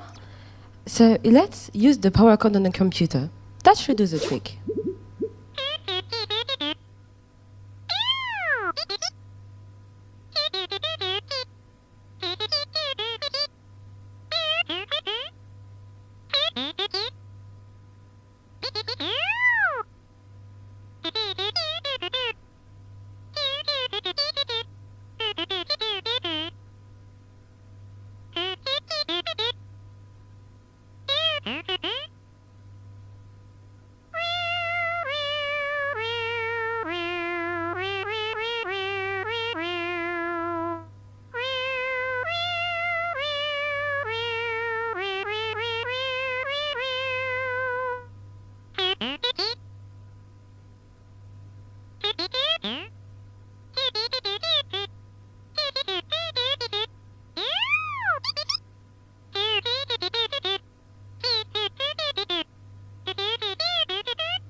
So,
as you can see, we now have the name Aya added into the name we found along the way in the quest. As we just saw, the history behind the name Aya, which is also the history behind the robot herself. And now that she knows more about herself, she can finally decide her name for herself.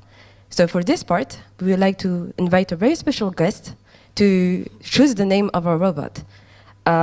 This person, this very special woman, has during those 2 years followed us during our project, and not only us, but also students before us, and she will also be there for students after us. So, Catherine?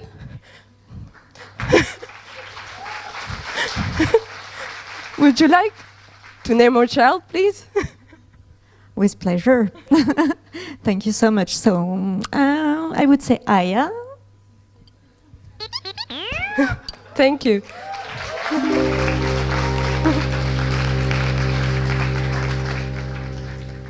And voila, Aya is now the canon name of the robot, thanks to Catherine.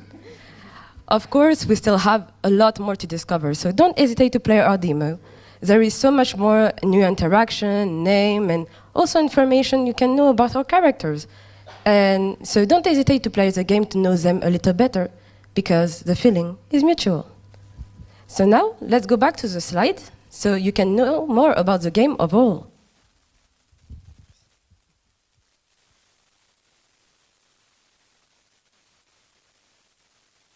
For the game full progression, at the moment we fragmented the game in sociogram completion percentage with 5 acts. By completing quests, and once you build a high enough sociogram percentage, you will unlock new places, interaction, and of course, new quests. For now, we plan on having around 25 quests in the game. The completion is linear, meaning that you have to do all of an act to continue, but you can do set quests in whatever order you want. As the game progresses, there will be fewer new quests, but those quests will be longer, more complex, and require more people and items to complete. A progression that will reflect our character journeys, as each act is a reflection of the robot growing up. It all begins with Act 1, childhood. The robot is new to the world, and as she starts to understand and take baby steps into the suburb. The answer to happiness she will find are simplistic and naive, but ultimately consequences-free. And look, we just played this one in the vertical slice, getting a name. Then, Act 2, going plain, is the complete opposite. Happiness will look a lot more inaccessible to the robot, as she is confronted by judgment, misunderstanding, and the complexity of human life. This is the part where she sees the negative aspect of community and being perceived by others. Relief will soon come with Act 3, coming of age. The answer she will find will come with hope. Even though things aren't as easy as before, Aya will overcome it with the help of her friend. This is when the community starts to change for the better, and new places are being made for the people she cares about. And Aya gained new roller skaters to go faster. Then, the robot will enter adulthood. She's now more secure with herself and will confront the harder topic with confidence. She finally understands the meaning of family and has found the final hint to find her creator. Happiness might finally be within reach. Or so she thought. As she uncovers the mystery behind what happened to her creator, the robot will fall apart. The creator is dead. The love she was supposed to get from him is gone. Without him, she's not a girl, she's just an object, a thing that can never reach happiness. Beginning of self-destruction, the sociogram gets deleted, end of the game. Well, thankfully not. As they see her in distress, the community will react and help the robot remember who she is. You start to control 3 cast members. We will give her item, bring her to different places in the suburb, and tell her all about the stuff they did throughout the game. Little by little, the sociogram will get rebuilt, and the robot will return to herself again. And she will finally find the answer to happiness, which is you. It's you. It's the people she met along the way. It's you, the robot herself, who can talk, laugh, and remember all the people that she loved. And it's you, the player, who accompanied her on her journey to find happiness. So, thank you for playing. As you can see, narration is at the center of our game, thus we made sure that every choice supports our message, especially with the art direction. So, as you have seen, we wanted the main ambience of the game to be cozy to balance some of the deeper narrative thematics. That's why we introduced some softness, especially with the colors.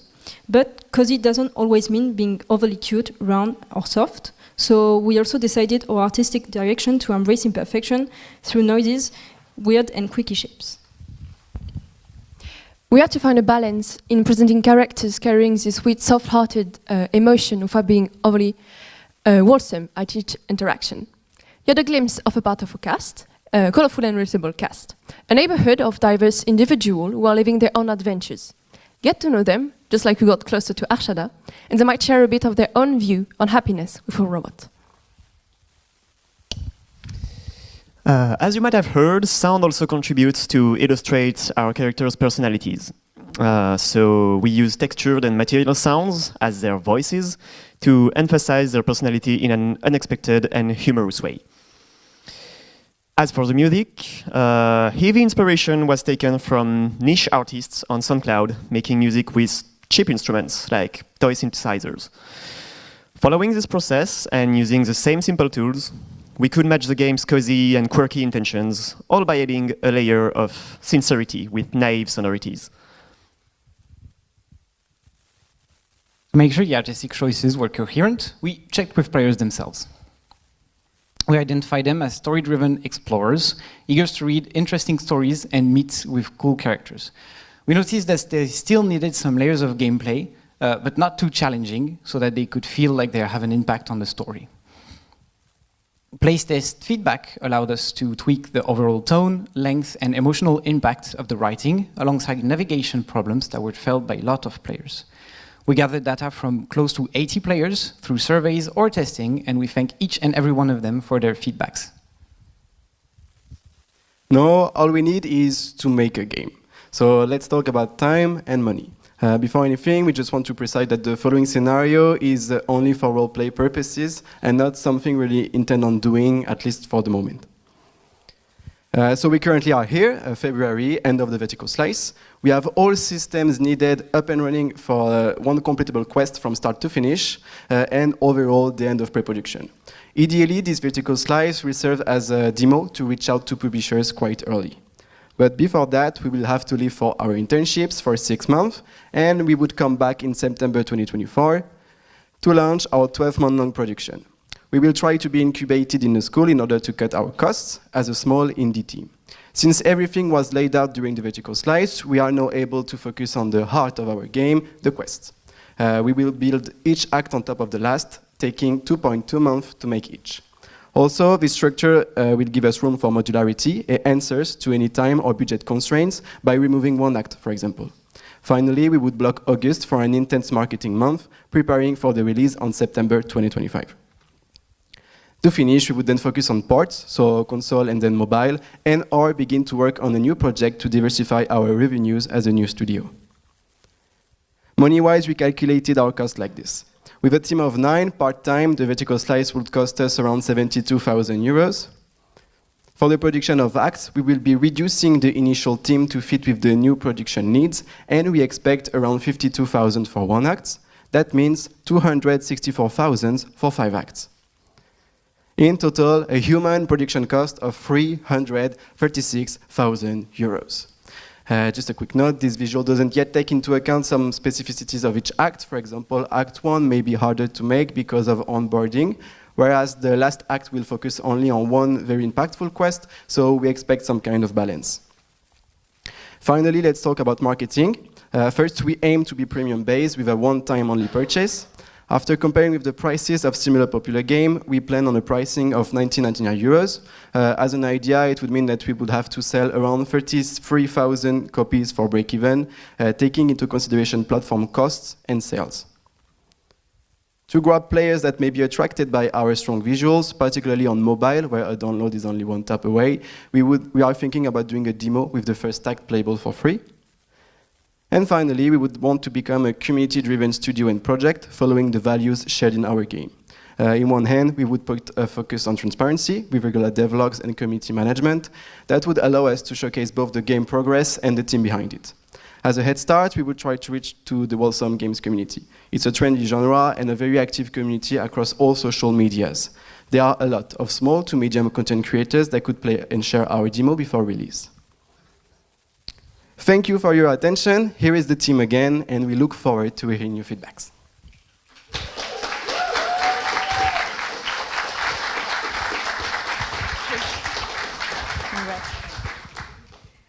Yes, thank you for the first hands rising.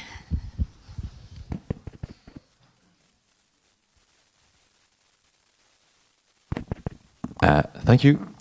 Thank you for the presentation. It's very cute, very nice. I have a question about the technical aspect of your 3D, because you talked about art direction, but not how you did it. So it's fixed cameras. I think that I saw the character not clipping, but there's transparency stuff. It's not a problem at all, but I'm curious, is this fixed images, are they baked like in old games from the 2000s, or is it live? Anyways, it's very beautiful, so good job. So no, it's just 3D, classic workflow. We just had post-process on top of it. And I guess you're referring to like the kind of blending with the terrain. Sometimes it adds a bit of transparency. That's maybe that. Yeah, it was just a way to do cheap blending without having to use virtual textures on Unreal. So it adds a bit of noise, but I thought it was okay. No, it looks cool, and it's not a problem at all. It has a vintage charm to it, so it's okay. It's fitting for the game. And for the kind of stroke effect, it's just painted on the texture, like very manual stuff. Efficient. It's very nice. Hi, still Jeanne, game artist in France. I just wanted to say congratulations because it's really impressive. I found it engaging, funny, adorable, of course. The 2D is as good as the 3D. I felt it, and I really did enjoy the music and sound too. So very Polish. Yes, yes, congratulations. It's impressive.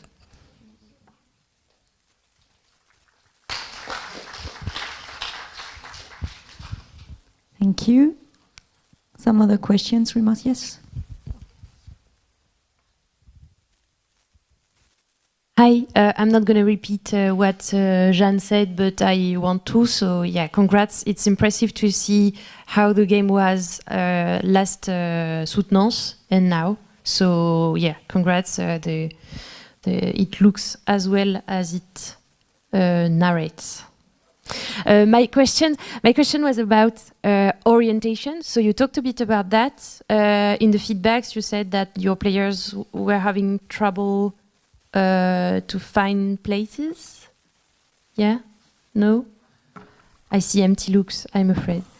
Okay, so what happened is we have, with the cameras we have and the treatment we did to them, sometimes like directional inputs weren't coherent. When you got closer to the edges, you got diagonally.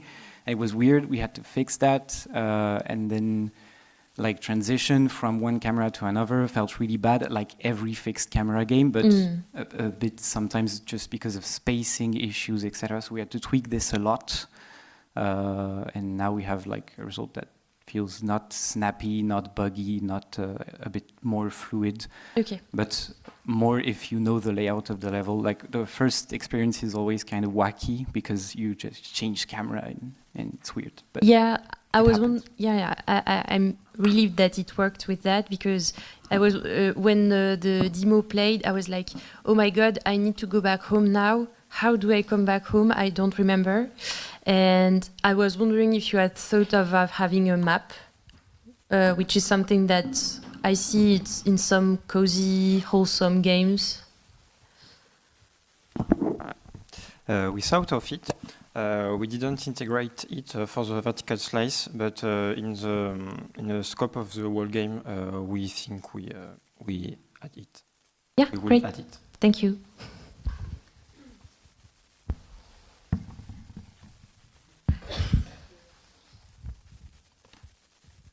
So Cécile from Focus. Okay, lots of nice stuff have been said about the game, and it's deserved. So I'm just going to say some minor stuff that I didn't like this much, just so that you don't feel like the jury has been bought. So I really loved the animation, but I think they were a bit too much. And after a while, especially since some of the dialogues were a bit longer, I would have liked to see them going a bit on idle before going again, if that makes sense. And maybe it's just me, but it felt like a lot to look at. And I had one question. Why is it not just a point and click? And why do you use the keyboard to... Did I get that right? Like, you use a keyboard to move around? Is it like a positioning choice, technical issue, or?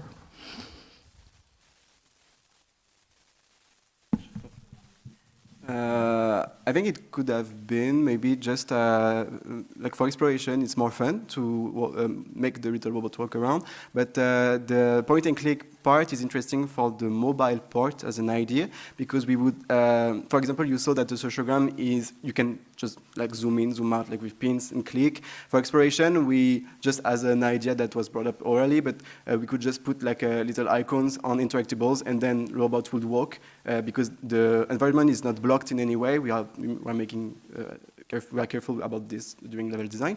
So point and click could work for mobile. Both works. It just I think we started to work on keyboard and controller because it was more. It also makes sense that you make a choice at some point. And yeah, my only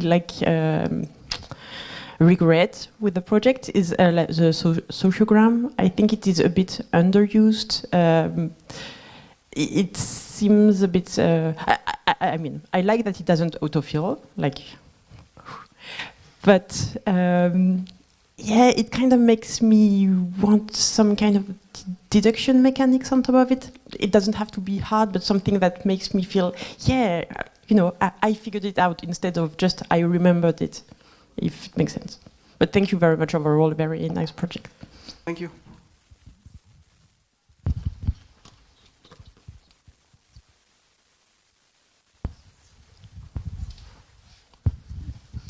Hello, I'm Aurélien still. Congratulations, very nice presentation, very nice project, loved it. I have a question about game design. It's about time management. Let's say I saw the options and the plant and everything, which is very nice. What happens if the player doesn't see any of the options and just get lost endlessly in a loop and don't do things? Do time just passes, and at the end of the day, what happened? Do the player fail, or what happens? When a period is over, the player has to change screen to trigger the next period, and at the end of the day, it's just another day who begins from the morning, and the robot didn't change of location. Thank you.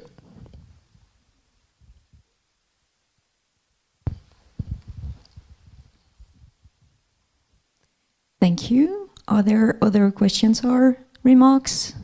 Yes. Hello, Camille, game designer. I'm just breaking my silence to ask a simple question.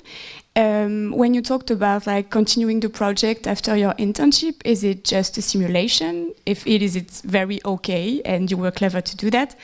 Or do you actually plan on doing that? Because you have a player right there. I would buy it or work on it. Call me. Unless someone has a big check in their pocket right now, it's only for it's not planned because we have other plans for after the internships. It's not really something that we plan on doing. But who knows? In the future, when we are more expert and professionals, maybe. But it's not really a discussion right now. But thank you because it's very encouraging. We do have a person online. Jérôme? Yes, thank you. I'm Jérôme from Cnam-Enjmin, and I'm a game accessibility researcher and teacher. Don't have any question, just a big thank you and congratulations for everybody, for each team, the 6 ones. Definitely you play these game accessibility games and you have a very high level of delivery about accessibility, and I'm quite proud of the job you did, and you did quite better than the average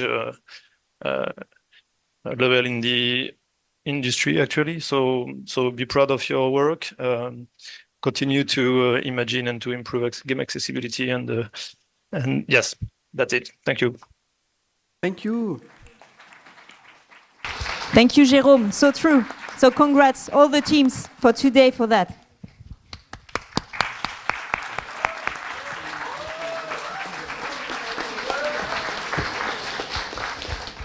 So I think that's a good ending. So let's congrats again the team.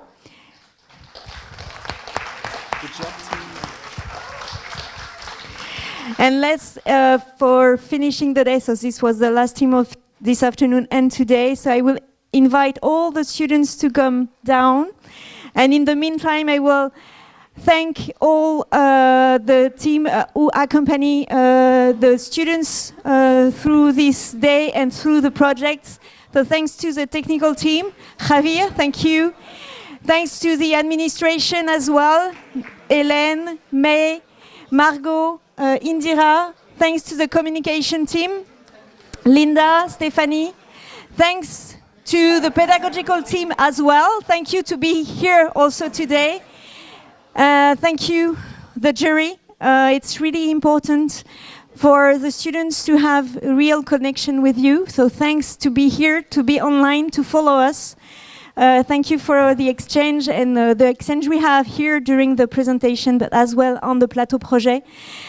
So warm thank you from all the school. And I'm waiting that students go down.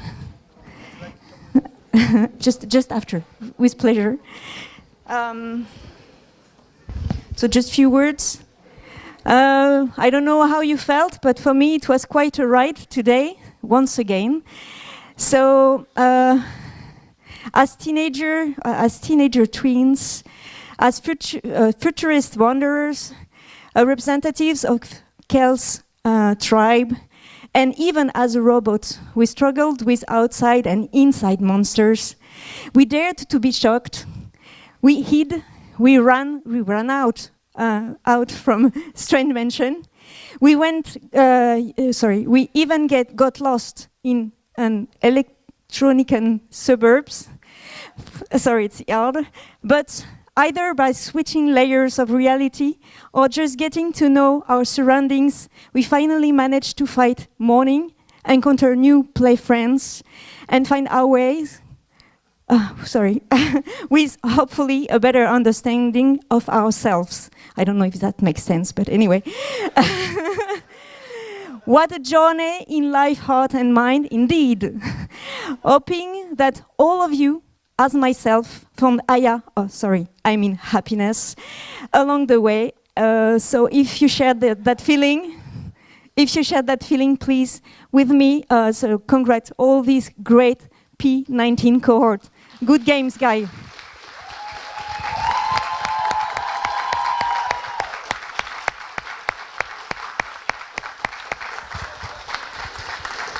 And for a final word, so I will ask your godfather. So Jan, if you want to conclude. Yeah, well, yes. Thanks. Thanks and congratulations again. I've been to a lot of presentations over the years, so I expected that. I know there is a large gap between the second and the third presentation usually, so I expected a lot of nice surprises, and there were a lot of nice surprises, which is not surprising in itself. I've been working on this joke all day, and I had a second joke, but I don't remember.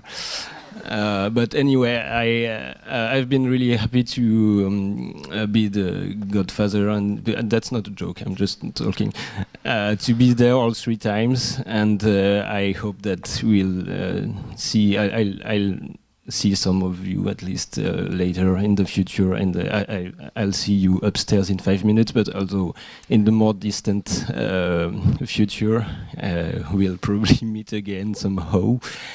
And in the meantime, good luck for your internship and for life in general. Thank you.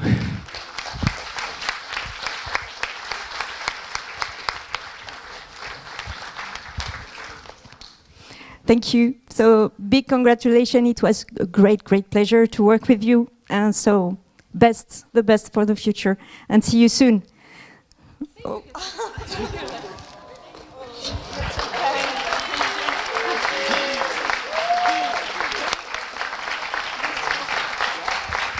Thank you so much. I don't know what else to say. So thank you so much. It was really a pleasure. You're great, great students, and now you're great, great professionals, actually. So I wanted to say that in German. I don't know why. Viel Glück.